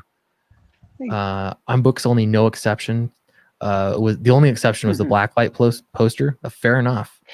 It's definitely, it wouldn't be for everyone, but I think the people that are sort of hungry for artwork from Charlie, and we've been having a lot of people say that they want that. So let's see. I never buy if postage. You mean poster? If poster more than art, than the art. Postage, as in if it costs more to ship. Oh yeah. Postage would be. I think like I shipped original art to Ethan. He did open that on stream, huh? Pagan Penguin, are you at the South Pole? That would be prohibitively expensive to send you anything. That's true. It'd be difficult. We'd have to airdrop it or drone or something. Yeah, that you probably do, huh? Yeah, that would be the postage for it would probably be $10. US it'd be $10. I just shipped them out, essentially the same exact thing. It was like $9.80 something to ship them out. I could check for sure, but I would charge $10 for postage. It wouldn't be nuts or anything, but it wouldn't ship with your book. It would, just because the packaging wouldn't make any sense to keep things safe. So it'd be $10 for shipping. And here we go. I might get in at 125. It's good to know. I think that sounds reasonable. Yeah, that's unreasonable. That's around the price point I was kind of thinking too. Yeah, I did think 250 seemed high. So 125 plus $10 shipping. That gets you 5 prints. They're going to be 11 by 17, signed by Charlie Snogans, limited. Would figure out exactly how we want to limit the numbers, and yeah, it'd feature his colors too. Like I don't know, pretty sweet. The thing. I think for something like that, maybe you're sending 5 prints. Maybe one is a remix of one of the covers, or like the wraparound cover. Make something sort of original-ish. Yeah, change maybe a different color palette or something that just kind of plays with the cover, or you could even crop it a little differently, because I'm sure the aspect ratio is a little different. But anyway, the point is like I said, you do something different. Then you do like 3 pages that are completely like bone stock, like those 3 that we just saw, and then maybe you take art from the book and make a unique collage, like a movie poster style thing. Mm-hmm. Yeah, I mean, don't forget there's other, as we go, it's a book. We think of it in chapters or issues. There's sort of, it's built that way, when they go into the city, and then when they'll be underground. I have sketches that I'm salivating to draw them. As I get to them, they will shape up and they will look like movie posters and all kinds of cool things as we go. It's because the cooler stuff is it's action up front and dynamic stuff. The cooler stuff's in the second half. Yeah. And I haven't even gotten to it. I was so excited to get to it. There's cool stuff in the first half too. Yeah, that's the thing, is this would be a perfect, like, it's not like we're going to unveil this right now and do it right away. This is, we're always thinking of ways, how do you keep a campaign going? How do you keep backers interested, especially in things that you guys want? You're asking for art from Charlie, large form art. So I don't know. I think it's a really good option. So we'll probably hold off a little bit, and I think this is a good idea. Email the mailing list first. I'm going to use that mailing list because people on the mailing list, they back the book. You guys are super supportive. So, and that's also cool. If you haven't joined the mailing list, it's a good time to do so, because there's going to be more hits on the mailing list. So here, I have one other question too. And day one backer, congratulations on a successful campaign. Y'all take it easy. The chief has spoken. Thanks so much. My back hurts too. I think I have to go lay down. Yeah, let's wrap it up. But let me just ask you this: is this should we put his helmet on the cover? I have him helmetless on the cover, but the helmet's pretty cool. It is cool. Think? Are people going to be upset if the cover's different than what they're seeing? If I change it slightly? What happens if the virgin cover had the helmet and the color cover? kept it the way it is. The black and white cover. I think that's a cool idea. Huh. Yeah, that could be cool. That could be cool. Or maybe down the line I'll make a movie poster version of it, and you could just have it that way. That would be cool. You know, one for people the poster pack. People love that. That's such a good cover. It's so good. Yeah. I love it. One of the things I don't know why we don't do this more often in CG, but you know, the wraparound cover. I think that's something that I always loved those when I was a kid, the wraparound, because it was so special because it took the ad off the back and just made it like one big piece of art. So yeah, I really dig that. And you know, and laying out a wraparound cover is tricky because it has to be essentially work as two separate covers. It has to work as a half, you know, just the front half. But then when you lay it out flat, it has to work as a horizontal image. So yeah, and I left above the girls on the back end. I always like when the girls are on the back end. You know what I'm saying? Up above them is sort of all that space where the city is. That is open for, if it's a poster, let it be what it is. But I thought, you know, does Clint want to put just copy up there, bios or a teaser or a brief description of the book, blurbs from Edgar Allan Poe's Ghost says this mystery is A-OK, even from the grave. You know, whatever. G.K. Chesterton says it converted me. Or C.S. Lewis. I don't know, pick your guy. Nice. I was an atheist until I read this. Nice. I found God in Fatal. And then Pagan Penguin says, I moved from the South Pole and converted to Buddhism because of this book. Thank you, Pagan Penguin. Yeah, you know what else? This is random. We need to wrap up too. I know it's late, but I think it would be cool to have at some point in time to do like a crossover cover with like Jawbreakers, Cyberfrog, Black Flag, like something like that. Would be really cool. Yeah, man. Again, Ethan's talked about the Vizpas invading other planets. We have got the guy to deal with it. Oh my God, you're absolutely right. Yeah, it's true. And you could do it without even blinking at the continuity. It's built. Totally makes sense. Yeah, that would be epic. The CG world is ready to crisscross all over itself. Even just one image would be epic. A whole crossover would be really cool. And I keep saying this, and so far I don't know who agrees with me out there. I want something on these books that unifies us. I know we're all in separate things. I just want something somehow that we're all. I get what you're saying. The seal, you know. Yeah. Something that we're a company. Well, you know, we're not a company, but we're loosely affiliated group of jazzmongers. You know, the CG code of ethics, you know, type thing. I mean, we're all helping each other promote books. We're helping each other with all the logistics. Like if you think about it, we're competing against each other technically, but we are all so freely helping each other. That's the wild part too.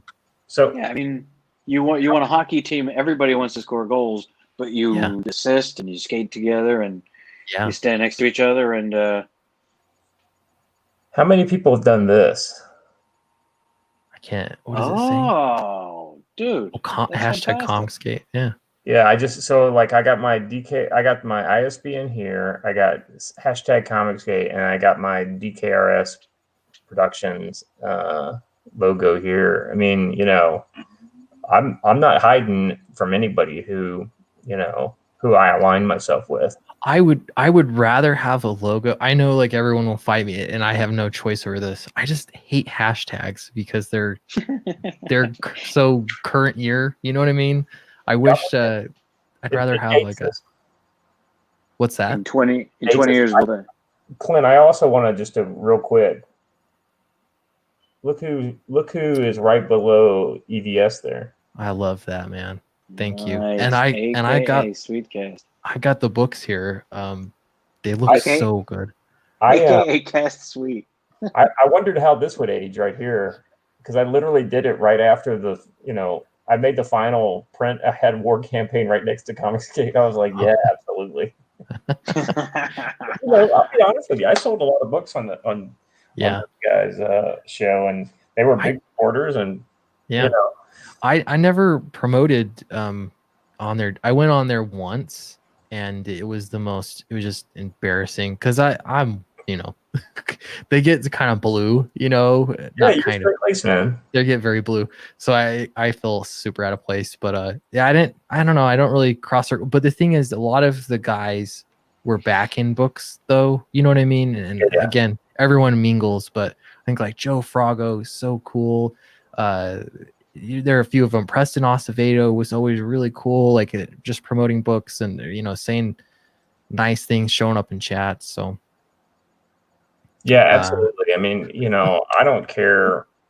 It's all about like how individuals treat me. If somebody was, if somebody went out of their way to be, say, rude to somebody like you, that would kind of make me look askance at them. But ultimately, it's not until they really do something, that's either beyond the pale, like become a pedophile, or attack me directly. That's when I like really get to the point where I'm gonna, their behavior is really gonna affect how I feel about them.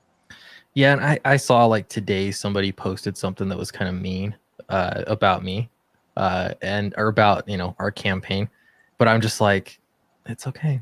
I just scrolled on by. You know what I mean? Like you don't have to say anything. You just move on by. But people get jealous too. That's real, and sometimes it's manifest in just fine ways. It's not a big deal. I already know every writer here is like, how did you get to work with Charlie? Which is fine. That's a good jealousy. But then when they're trying to like destroy you or something, that's where it goes too far, which again, you scroll on by, not a big deal. I was sitting at the bar in my sequin top and my matching huaraches, and Clint just sauntered over wearing his feather boa, and he said, would you like to star in my newest movie? And I said no. And then he said, can I write a comic book and we'll make it together? And I said, yeah, I'll do that. Yeah. That's more my bag, baby. And then he told me he won 2 Oscars and a Peabody. And I said, well, I'm definitely in. Yeah. And it's only now. Clint, where are they? I have a picture of myself with a real Oscar. With a lie. You have a picture of what, Scott? I have a picture of myself with a real Oscar. Really? Yeah. Nice. Very nice. I have a picture of my neighbor with a real Emmy, and I have a picture of my cousin with a fake dog. I was even more rare. I was walking around in Hollywood, like on a Hollywood backlot, in uniform, and I was actually an Army guy, not an extra. Oh, they didn't put you in something? No, I was there in my role as a public affairs officer. That's fantastic. Yeah. Oh, before we go, give us one. Give us the name of one cool gizmo that Flynn should have. Well, so what are we talking about? Are we talking a weapon? Yeah. So he calls up and he's got the ball. We've never named that, right? The ball. The grenade thing? Some kind of grenade, yeah. Yeah, what's a good grenade name? Yeah. What's the effect? It's gonna blow up. It's gotta have not shrapnel, but it's gonna burn. How about that? It'll like a thermite type deal, right? Liquefy. Yeah, we'll say that.